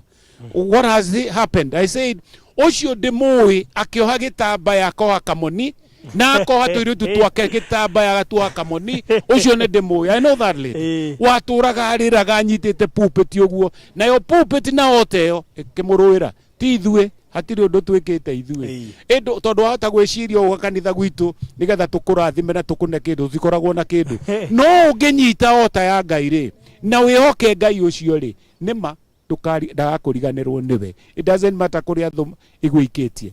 Tiga wari mwena wakwa tigwe tukiinaga ona thu cia ngoro yakwa tiga wari mwena wakwa Ngai mwena waku, you'll be more than victor. Amen. Ciana ici imwe irenda gutwara Mercedes itwaragwo ni andu ta inyui. Ciana icio ciha imwe irenda gutuika andu agoro na abata muno. Gutire mundu wa goro na abata utahana tawe na ndimwire u na mugae kiria maitu wanyu kumunengere tondu maitu wanyu no age migunda minene ya kumuhe no amuhe kanya ga githomo wigaire gucia kindu hau tondu kiu ndungitunywo ni mundu. Mwathani agocwo. Amen. Gwiritwo hoe ndikuhoya tongu tungigika tutikirugama ithuothe tuhoere andu aya. Let's all stand na inywe mwiko uri toguo ko gukiambararia uge andu aya marathimo na negwiritwo ati no marathime na indo nyingi toguo ko Ngai arogwika wega. Reke tuhoe. Let us pray. Our gracious Heavenly Father, the Father of our Lord and Savior Jesus Christ, we know that you are God and beside you there is none other. We know you have plans that nobody can thwart them. We know that the desires and the plans you have for this family is to give them a future and a hope. Not only these ones that are here, even the others that are in school. You want to give them a future and a hope. Dear Father, there are some great things that are going to happen to these children until one day they will say there was a God of their mother. They trusted in the God of their mother and you have remembered them in the land of the living. Gaithe witu tukoiga atiriri aya ari no kiambiriria tu matura makwendaga matura magwitaga we ni uri maririkanaga o mundu na ibataro riake. Gaithe witu gutiri murango munene utangihingura ona ungiona cuma irathimo ciao cio thiini ri murango ucio Mwathani ni ukuhingura. Therefore we are praying for open doors before them. We are praying for opportunities. We are also praying for the divine connectors, the people that are calling their destiny, dear Father, to locate them, and if not to locate them, may these children and their mother locate them wherever they are in the mighty name of Jesus. Na twanirire tuge atiriri Kenya, Kenya, Kenya. Where Kenya li? Hear the word of the Lord. Release the blessing that belongs to this family in the name of Jesus. Onagoko Roiro, na Nairobi, na Bururi Oyo, na Kenya, na the other. If there is a blessing that belongs to these children, onakonome godim, they will travel all over the world. And Father, we declare, gotire girathimo ciao itakama kora. No le uturugamete hahari, onakurathimari. Ona kurathimari tondu aya marathima ithe kuri ari ni ekurathimo na ni egutura. Ngai ithe witu tukuhoya kirathimo ati Ngai ithe tutingiaria uru tukuhoya kirathimo tondu we Ngai ni kurathimo urathimaga andu aku. Rathima andu aku umahe miaka ya kuigana ya gutura bururi uyu nigetha merore mawiko maku na mature magocaga ritwa riaku Mwathani rirogocwo na nitwe ni ugwika maundu manene. Njoke njuge atiriri, the dreams that these children are dreaming, because they are dreamers, and the dream that their mother had dreamt for them, may those dreams come to pass in the name of Jesus. None of those dreams will die prematurely in the mighty name of Jesus. And to that I give you honor and I give you praise. I know that, dear Father, kwe mahoya mangi na maundu mangi mahoirwo ni andu angi metari guku na memba bururi-ini. Mahoya ma andu a Ngai ri turahoya makinyanire to wa nyumba tu, ona maundu macio mangi na biashara na andu Mwathani irokinyanira, na weka uguo ngumo na ugoci irogucokerera, na ni undu wa Jesu Mwathani witu twahoya na twacokia ngatho. Amen. Amen, amen, amen. Na ngwiciria tutigũikara thĩ. Ndigwiciria nĩ tũrabatara gũthiĩ ithuothe harĩa. Ngwiciria tũkumana thutha na family ya Virginia and Bishop na bibi yake, sorry, and engineers so that tufike pale at least tuweze anoint the plot, lakini kamera najua itaweza kuwapea feed, so I think we are very much okay. So tunaweza fuatana ili tuelekee pale, we don't have to go all of us, but pia Emmaus wanaweza kuja, Mr. and Mrs. Emmaus ndio wa represent Emmaus. So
okay.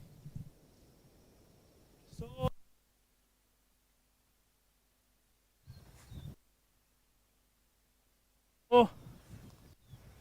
tuko sawa? So what do we do now? Aya. Okay.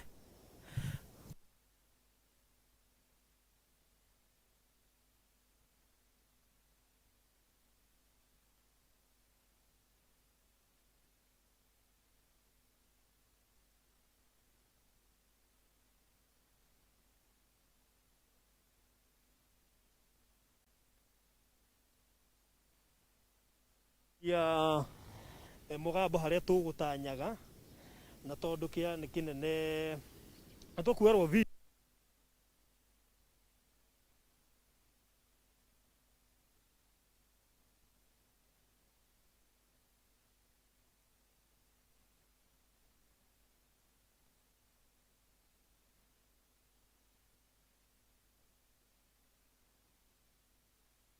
werwo na riu muhunjia ama bishop tayari yako kwa kiwanja point. Okay. Yes. Onikianga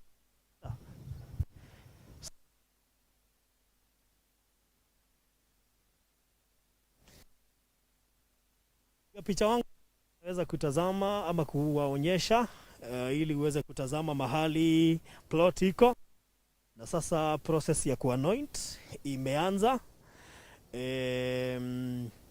So ikiwa ndio unatujoin saa hizi ndio umefika, tumekuja ground breaking.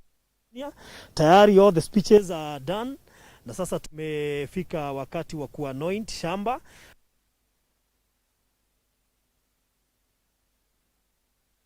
Picha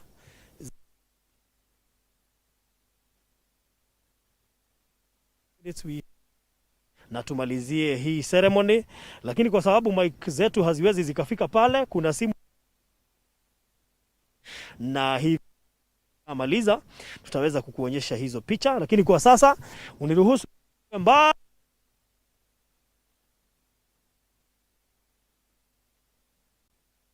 itakuwa sawa. Tumesema hatutatoka live, lakini kwa sababu feed ya mic haiwezi fika mahali plot iko, ni mbali kidogo. Nafikiri nitasimama hapa ili niweze kukuelezea kinachoendelea. So sasa ndio process ya kuanoint imeanza, na nafikiri kwa kamera yangu unaweza kutazama vizuri wanavyozunguka kwa kiwanja wakianoint, lakini kuna kamera ambayo inachukua ile process ya kuanoint. Kwa hivyo after kumaliza the live session tutaweza kuwekea hiyo video ya anointing. Sawa sawa, nafikiri kila mtu atatuelewa kwa sababu mitambo yetu haiwezi toka mahali ilipo. So nafikiri kupitia mpiga picha ama wapiga picha wetu utaweza kutazama vizuri wanavyozunguka kwa kiwanja, lakini labda ile sauti ya bishop utaweza kuisikia kwa sasa. Within short period of time itakuwa inamalizika. So let's tukae tu tungoje ili waweze kumalizia. Ni shughuli ambayo itachukua muda wa dakika kama 5 ama 10, alafu tuweze kumalizia shughuli nzima ya siku ya leo ambayo ni Virginia Wangari Kamotho ground breaking.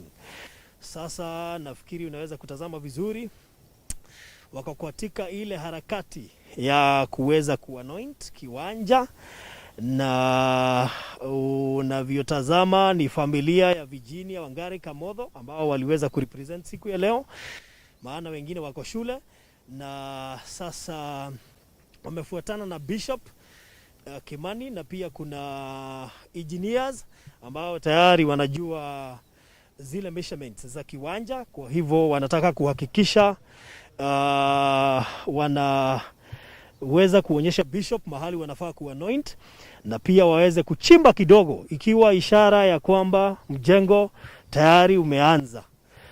So nafikiri pia utaweza kutazama vizuri kupitia kamera zote kwamba wako katika ile harakati ya kuanoint. Nafikiri kwa dakika 10 tutakuwa tunamalizia hii shughuli. Kwa hivyo ni vizuri uweze kutazama kwa umbali kidogo.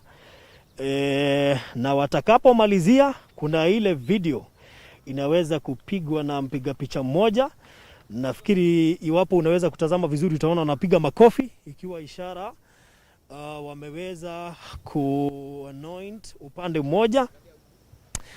So nafikiri ni hali ilivyo kwa sasa. Tumesema ni anointing process ya kiwanja. Saa hizi ndio wana anoint kiwanja, na tumesema unajua director wangu ananiambia niweze kukutazama ili ukaweza kuniona vizuri. So kama nilivyowaelezea, tuko katika ground breaking ceremony ya Virginia Wangari Kamotho, ikiwa ni siku muhimu sana kwa sio Virginia Wangari peke yake, ni pia kwa wanaochangia ujenzi wa nyumba tutakapoianza ama tunayoianza kwa sasa. Tunasema kwa sasa kwa nini? Kwa sababu Emmaus wametufungulia na 100k, na pia wewe na weza kujuzwa kwamba kuna pesa bado zinazidi kuingia kwa simu zetu ambazo tuweza kupeana hapo kwa live stream. Kwa hivyo ukiangalia live stream utaona kuna namba 2 za Virginia Wangari Kamotho. Make sure utatuma pesa zako. Sio lazima utume pesa mingi, kwa sababu sitaki kukwambia utume 1 million na hauna lakini uko na 500,000. Sitaki kukwambia utume 500,000 na uwezo wako ni kutoa 1.5 million. So kulingana na uwezo wako unaweza tupatia chenye uko nacho. Kwa sasa wako katika hali ya kumalizia, wamemaliza kuanoint, sasa wameingia kwa maombi.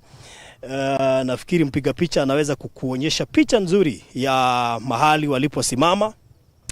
Kwa hivyo kwa muda wa dakika chache tu tutaweza kuwa tunamalizia, na nataka kusema kwamba ile ceremony ambayo inafanyika mahala pale, kuna mpiga picha naye nakili hizo picha. Kwa hivyo kwa muda fulani, sitaki kusema kwa muda wa dakika 5 ama 10, na shuku huenda tutakuwa na hiyo video kama imeisha na tuweze kukuwekea pale kwa YouTube.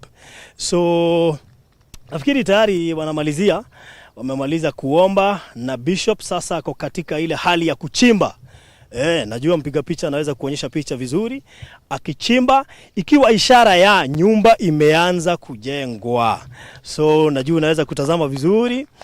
So kisaidiwa na engineers ambao wako kwa site, watakao kuwa wakifanya kila kitu kuhakikisha hiyo nyumba imeisha. Na sasa naona wanatutumbuiza na muziki, lakini huenda labda hautaelewa kwa sababu tuko kwa mita chache kutoka mahali waliposimama. Kwa hivyo sauti zao labda hutaweza kuzisikia vizuri, lakini nafikiri wanamalizia ili tuweze kumaliza shughuli nzima ya ground breaking, Virginia Wangari ground breaking, ambayo tumiliweza kuianza kwa muda nafikiri wa masaa mawili yaliyopita, kutoka saa 8 na shuku sasa hivi ni kitu saa 10. Kwa hivyo naona wanamalizia. Kuna video ambayo inachukuliwa pale, kwa hivyo tutaweza kukuwekea hiyo video wakati watakapo malizia. Nikurudisha nyuma kidogo, labda ni unaungana nasi.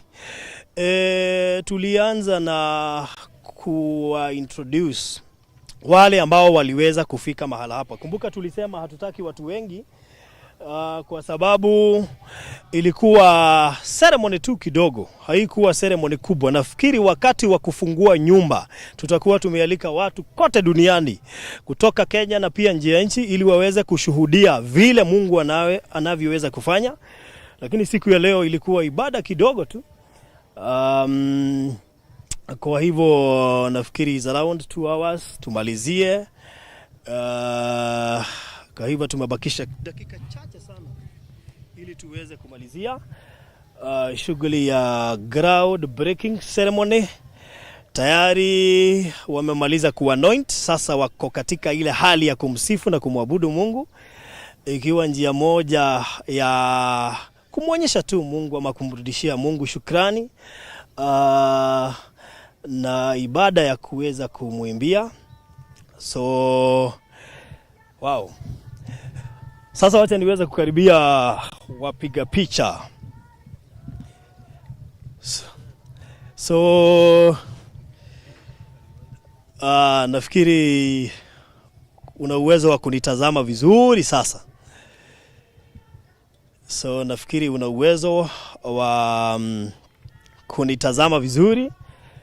So nimesema kwa sasa wako katika ile hali ya kusifu na kumwabudu Mwenyezi Mungu, ikiwa ishara ya furaha na kumshukuru Mungu kwa vile alivyofanyia Virginia Wangari Kamotho na familia yake. Na kama nilivyosema hapo awali, ilikuwa ni shughuli ya ground breaking ceremony, ambapo tuliweza kuja ili tu anoint kiwanja, na tukimalizia basi tutaanza shughuli kutoka kesho ili tuanze kujenga mara moja.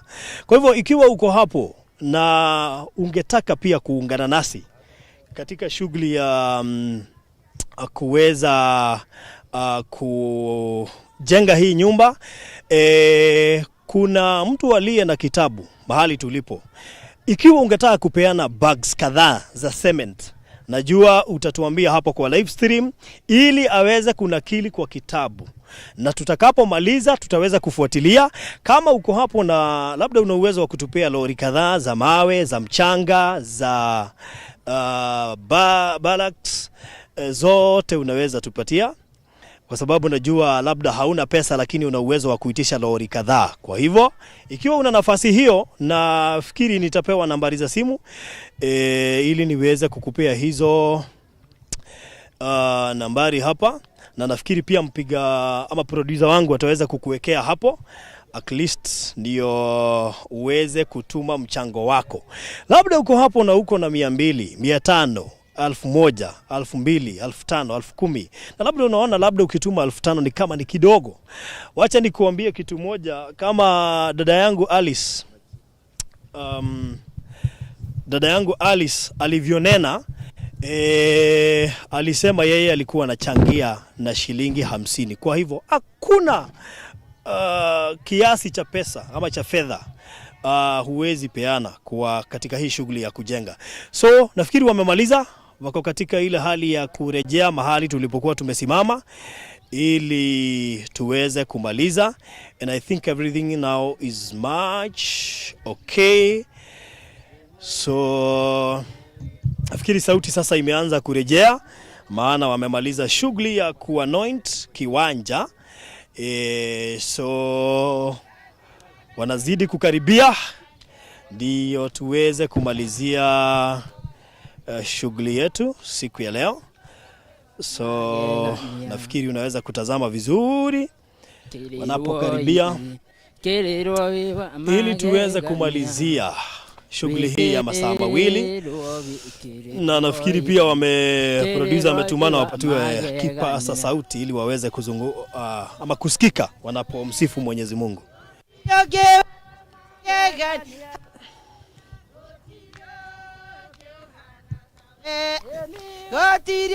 Hakuna mwingine aliye kama wewe Bwana, na wimbo ambao unaongozwa na Virginia Wangari Kamotho pamoja na familia yake na pamoja na Bishop Kimani, Deliverance Kasarani.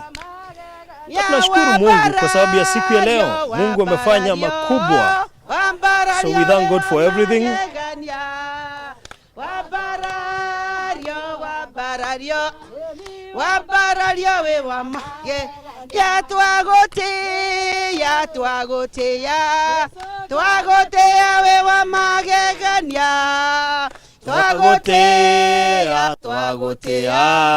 Twagotea we wa magegania, wekererwa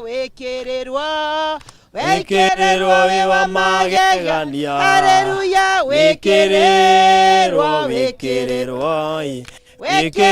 we wa magegania, hamwe na idhwe we wa magegania, hamwe na idhwe we wa magegania. Hallelujah. Amen. Wow, thank you so much. Tumeweza kufika mwisho wa safari ya leo, na nafikiri sasa tumeanza kujenga by the way. Tumeanza kujenga, so jenga nasi. Kupitia nambari ya simu 0706 879 392 0706 879 392 ama 0700 669 503. Zote zinatoa Virginia Wangari Kamotho. So nafikiri tutapewa votes of thanks. Si Marine Flowers utoe votes of thanks. Unajua wewe ndiye immediate neighbor. Ujui hivyo, ndiye immediate neighbor. Lakini hatujasema tuko wapi. Lakini ndiye immediate neighbor. So vote of thanks tuweze kumalizia. Haya, na tuombe, tuambie Mungu ni asante. Ni kwa sababu ya vile ametutendea, amekuwa pamoja nasi tangu tulianzia. Bwana asifiwe. Amen. Buni na tuombe. Baba, katika jina la Yesu twaja mbele zako mara tena, mfalme wa Israeli. Twasema ni asanti, ni kwa vile umetutendea, Mungu wa ajabu. Tumekuona ukiandamana pamoja nasi, Bwana wa mabwana. Tulikuomba tukianzia, mfalme wa Israeli, na tumeona ukikanyanga nasi hatua kwa hatua, Bwana wa majeshi. Tunasema ni asanti, ni kwa sababu mfalme, hakuna mwingine aliye kama wewe. Hakuna mwingine wa kufananishwa, mfalme wa Israeli. Ni asanti, ni kwa sababu ya mahali tumefika, Bwana wa mabwana. Tumekuona ukitembea pamoja nasi, mfalme, katika jina la Yesu. Ni asanti Bwana, ni kwa sababu ya project hii tumeanzia siku ya leo, Bwana mfalme wa wafalme. Twakuomba ukaandamane pamoja na hii project, Bwana wa mabwana, na ili mfalme kusiwe na kitu ya kukwama, Bwana wa mabwana, bali tukaflow katika hii project, Bwana, katika jina la Yesu. Twakumbuka watu wa diaspora, mfalme wa Israeli. Twajua mfalme, wewe ndiye huaguza, mfalme mwema, na ili wakakumbuka jambo kama hili, Bwana, twaombea neema yako, mfalme wa Israeli, na nguvu zako, na ili wakaweza kutenda jambo katika jina la Yesu. Hata na walie mahali hapa Kenya, mfalme, twawakabidhi mikononi mwako, mfalme. Hata kukiwa na janga la corona, mfalme wa Israeli, twajua vyema, mfalme, hii project itakamilika ni kwa sababu ya wema na neema yako, Bwana. Ni kwa sababu wewe ndio umeanza, mfalme. Yoyote umeanza, Bwana wa mabwana. Kile giothe wambĩrĩirie, Mwathani, nĩ tũĩ baba no kĩrĩrĩkĩrĩra baba, na no tũrĩcoka haha rĩngĩ, Mwathani, ngũkwĩra nĩ wega, nĩ tondũ nĩ wĩkĩte. Tũretĩkia mũthamaki wa muoyo atĩ hwaĩ-inĩ wa ũmũthĩ, we nowe Ngai, gũtirĩ na ũngĩ, Mwathani. We wambĩrĩirie wĩra ũyũ mwega, Mwathani, atĩ nĩwe ũgũka kũũrĩkĩrĩria baba, thĩinĩ wa rĩĩtwa rĩa Jesũ Kristo. Tũretiganĩria moko-inĩ maku, Mwathani, tũgĩkwĩraga nĩ wega baba, nĩ kũrĩkĩrĩria na ithuĩ, tũkĩmenyaga nĩ wambanĩrĩria na ithuĩ, na nĩ ũgũtwarana na ithuĩ nginya nyũmba ĩno ĩrĩke, Mwathani, o nginya rĩrĩa Virginia kaneo cabi, mũthamaki wa thayũ, thĩinĩ wa rĩĩtwa rĩa Jesũ Kristo. Mũthamaki, tũtirĩ hinya na tũtirĩ ũhoti, we nĩwe kĩĩrĩgĩrĩro gitũ, we nĩwe ũtũheaga thahabu na betha, Mwathani. Twahoera andũ a diaspora mahe, Mwathani, ona andũ a Kenya mahe, mũthamaki wa thayũ, nĩ tondũ ithuĩ tũtirĩ hinya na tũtirĩ ũũgĩ, we nĩwe tũmathagĩra, Mwathani, tũmathĩre thĩinĩ wa rĩĩtwa rĩa Jesũ Kristo, na nĩgetha tũhote kũruta, Mwathani, o tũkĩongagĩrĩra ũrĩa twĩragwo nĩ barũthi, Mwathani, tũhote kũruta tũkĩongagĩrĩra, o nginya wĩra ũyũ ũrĩkĩrĩre, mũthamaki wa thayũ. Na ithuĩ mũthĩnjĩri mũnene no tuonete maciaro, Mwathani, kuma wambĩrĩria wa wĩra ũyũ, mũthamaki wa matu-inĩ, no tuonete ũgĩtwĩka wega, no tuonete ũgĩtũririkana, Mwathani, wothe ũrutĩte kwa Virginia, Mwathani, wothe ũrutĩte kwa Hiram, ona kwa Alice, ona kũrĩa Rwai, mũthamaki wa thayũ, nĩ tũretĩkia ngĩrũgama haha no arute ũira, Mwathani, atĩ nĩ akuonete Ngai witũ, kũrĩ andũ mahonete kũgerera ũtungata ũyũ, Mwathani, kũrĩ andũ mamũkĩrĩte irathimo mĩthemba tofauti kũgerera ũtungata ũyũ, Ngai, thĩinĩ wa rĩĩtwa rĩa Jesũ. Tũrathiĩ na mbere na gwĩtĩkia, Mwathani, atĩ nĩ ũgũthiĩ ũgĩkagĩra mũthamaki arĩa marerutĩra, Mwathani, maũndũ manene na ma ũtugi, nao no marĩrahaga kĩama, Mwathani. Virginia akĩraha kĩama, nao no marĩrahaga. Alice akĩraha kĩama, nao no marĩrahaga. Hiram akĩraha kĩama, nao no marĩrahaga, Mwathani, thĩinĩ wa rĩĩtwa rĩa Jesũ Kristo.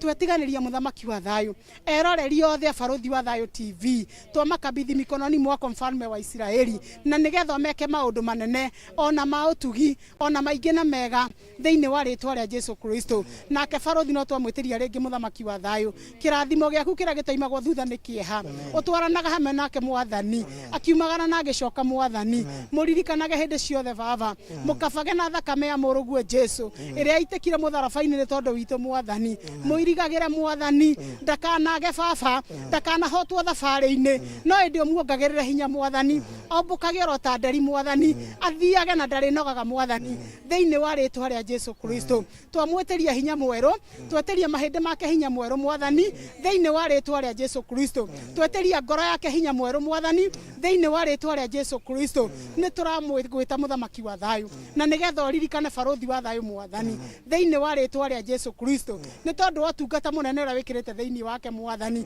nĩ tondũ wa ũtungata ũrĩa wĩkĩrĩte thĩinĩ wa ngoro yake, thĩinĩ wa rĩĩtwa rĩa Jesũ Kristo.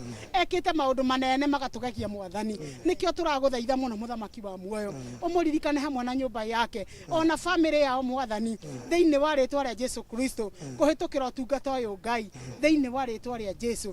Nĩ twetiganĩria moko-inĩ maku, Mwathani, nĩ tũramenya nĩ maingĩ mũno tũngĩkwĩra baba, na nĩ ngatho nyingĩ mũno twĩ nacio, mũthamaki wa thayũ, twĩ mbere-inĩ yaku, Ngai mũmbi wa thĩ na wa igũrũ, no nĩ tũramenya mothe, mũthamaki wa matu-inĩ, kinya ona marĩa tũtanakũria nĩ ũmwe, Mwathani, ngatho iria ciothe ciĩ ngoro-inĩ citũ, mũthamaki, nĩ tũramenya nĩ cio, Ngai, Ngai thiini wa ritwa ria Jesu Kristo toiga ni wega mwathani na ni wega ini no tugino amurugo Jesu twantocokia ngatho. Amen. May the grace of the Lord Jesus Christ and the love of God and the fellowship of the Holy Spirit be with us now and forevermore. Amen. Amen. Amen.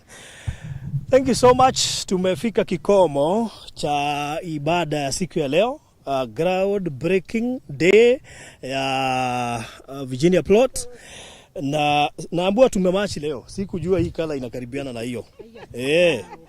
Nimeambiwa na watu kuna vile ina match, sikuwa nimeona.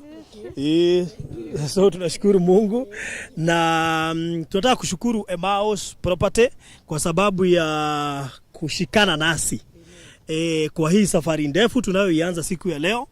So Emmaus Property kama umeingia sasa hivi walipeana 100,000 na wamekuwa katika safari moja na Virginia, na nashukuru Mungu kwa sababu pia nyinyi mtaweza kuwa support. Wako na projects mingi sana, na haingekuwa vizuri kama ningenyima nafasi Mrs. Director ama Director mmoja wao aweze kupeana namba ya Emmaus, kwa sababu ya pia kutungoja tumalize ibada na pia kuweza kutupea 100k. Pia sisi tungetaka kurudisha mkono, ikiwa njia moja ya mtu anayetaka plot muweze kupatiana namba ili aweze kuwapigia. Sawa sawa. All right, thank you. Thank you for everyone who is waiting for us as we finish. Tumeshukuru na tumeona mkono wa Mungu ukiwa pamoja nasi. Sisi kama Emmaus Property, we thank God for all of this. This is God's doing. Mungu kutushikanisha na Virginia, we thank God for everything. And again, Mungu kutushikanisha na Farodhi Wadhayo, we glorify the name of the Lord because he is great God. Our telephone number, those who would want to reach to us, is 0710 455 421. 0710 455 421. We have properties in various areas. Tuko na properties at Matu Town. Our project in Matu Town, it's called Town View Matu. We are selling it at 349. And the courtesy of Virginia Wangari and Farodhi Wadhayo, tunaipeana na discount ya 10,000.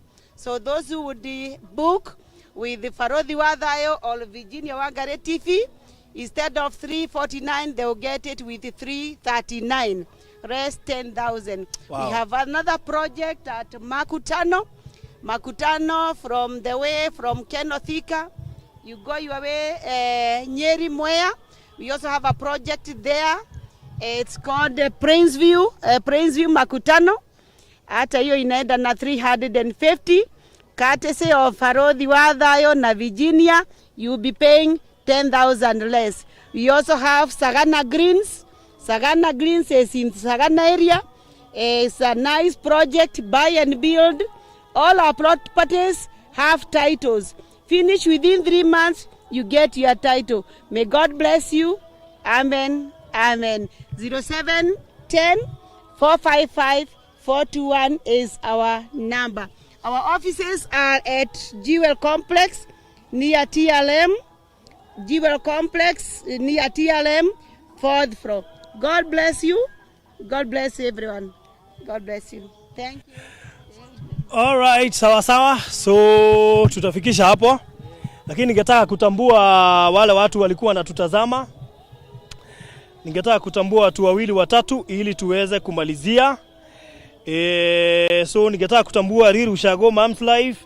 Ningetaka kutambua JNN, Mere Mburugo, Rose Nzenge, Mere Morege, Nancy Kamau, Alicia, Teretriza, wasimamia watu wote wa online, Lois John, Rose, Joan Warenga, kuna Mere Ryan, Evans Mushira, una Helen Masharia, Violet Nyamasege, Beatrice Wandia, Vivin, kuna Lilian Degwa, kuna Harriet Mudhoni, Janet Mbogo, Lucy Kamati, Gladys Muirore, Ruth Mutunga, George Masharia, Phyllis Kiari, Elias Wanjiro, Helen Masharia, Inspire and Transpire Youth Organization, Regina David, Mother Muirore, Terry Triza, Beauty of Grace, Eunice Wairimo, Tashare, Grace Wairimo, BFF, Sweetheart, Connie Blessings, Augusta Mbatai, Shago, Alice Mwangi, Gladys Bata, Blessed Girl, Jennifer Kamau, Maureen W, Favor Desta, Wambo Edna, na Sara na Njala.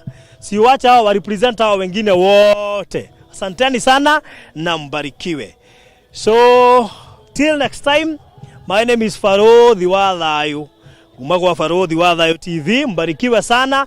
Tuthie na mbere kuheana indo citu, namba ni tuheanite hau na nigetha kwambiriria rucio engineer ahote kwambiriria wira. Ndukaigue hinya kuheana kiria giothe Ngai akurathimite nakio, ndukaigue hinya gutuma maita makiria ma matano, ndukaigue hinya kuheana kiria giothe Ngai akuhete na kuringana na uhoti waku. So God bless you. Asante sana.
Yes guys, mimi nitawaimbia tu wimbo, niwaimbie wimbo ile yenye Mungu ametutendea. Tuko live bado. Yeah. Vile umenitendea Baba, vile umenitendea Yahweh, vile umenitendea Baba, vile umenitendea Yahweh, asante, asante, asante, asante, asante, asante, asante, asante, shudu. Newekete wega rothiagacia Uwi mwega na ni wagereire na gutiri ungi uhana tawe niwekete wega. Haya tutige. Nurathimite na mami wito niwekete wega. We mwega na ni wagereire na gutiri ungi uhana tawe niwekete wega. Ila mnyoleja ndio nitoroka na gashoga itu ka comedian ndirakiina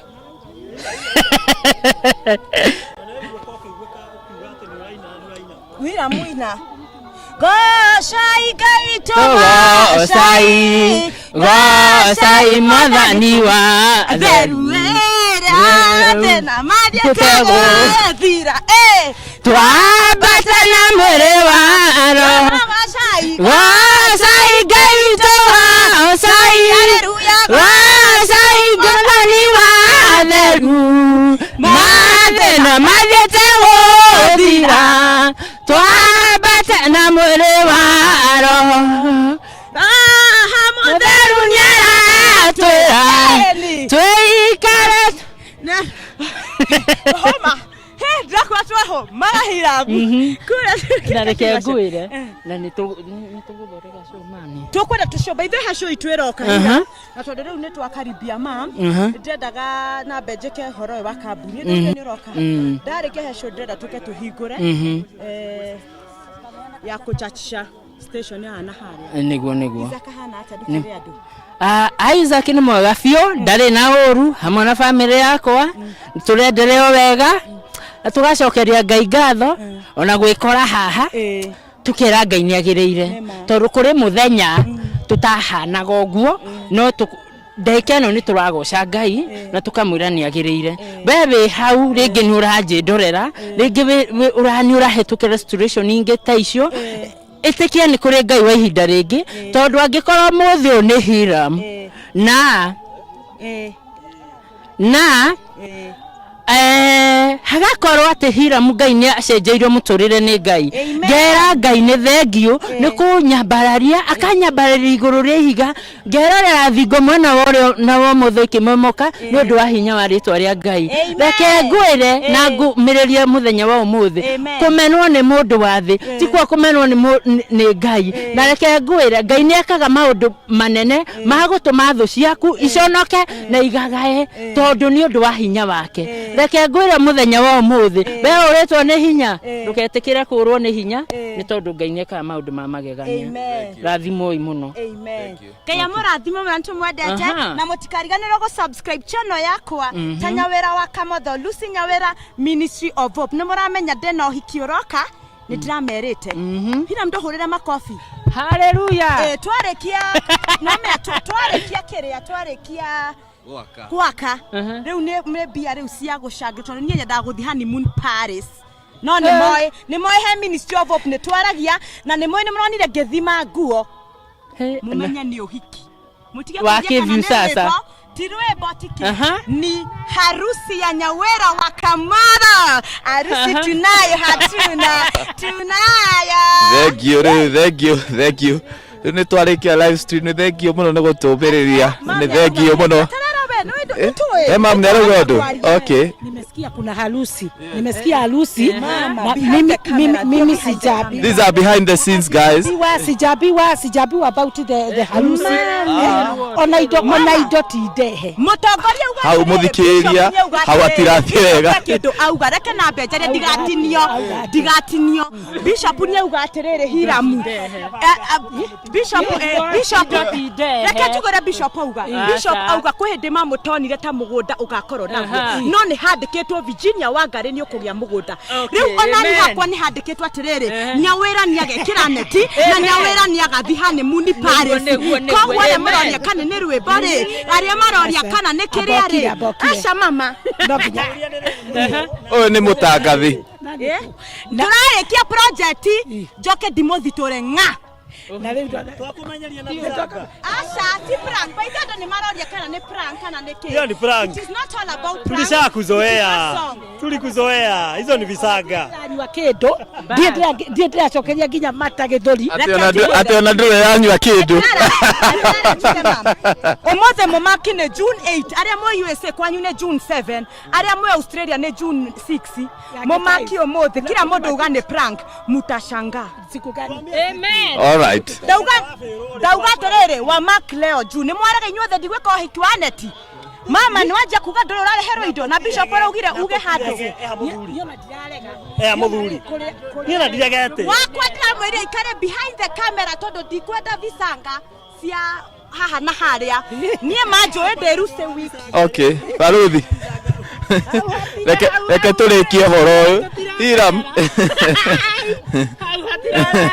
Hiram reke turikie horo ni thank dakika moja twiny ni moyo so mimi nataka kuambia niko na YouTube channel msubscribe niko na 4.99k mnifikishe 5 alafu to aim for 10 twende hivyo so God bless you all YouTube channel yangu inaitwa Moyo Kamotho as in MUYUH na Kamotho Moyo Kamotho mni subscribe yakiwoye God bless you all we na dukariganirwa fupisha usiku Virginia Wangari TV saa 3:30 okay today dole sure but not hot kufupisha so mkae mkiwa 50-50 pale nitawaambia ikifika saa 2 by the way today mko na kipindi nilifungua kipindi kingine ya vijana hoye hiyo itakuwa na Moyo Kamotho na Young Blood kwa hivyo saa 2 tune in hapo ndio tutawaambia about fupisha usiku ni mimi wenu Virginia Wangari the mother of 12 kid God bless you shalom thank you so much thank you muno ni Joe ni dusty magira wanaki muthuri uyu tagohira tena jaja ukioge ithia andu ni wauma kamera ini twahianirio muno na twagia challenges no Ngai ni mwega maundu mothe ni magira you Mr Cameraman tago jaja Ni mjanja. Imutu ya ndore maika thutha wa kamera matiendaga guka mbere wa kamera muno reke ijoke thutha tu. Thank you muno na barothi ni gutuhe opportunity no na gukimumenya na kumenya family ici na ithuĩ no tũraruta tũmawĩra tũitũ event planning streaming. Yes, thank you very much.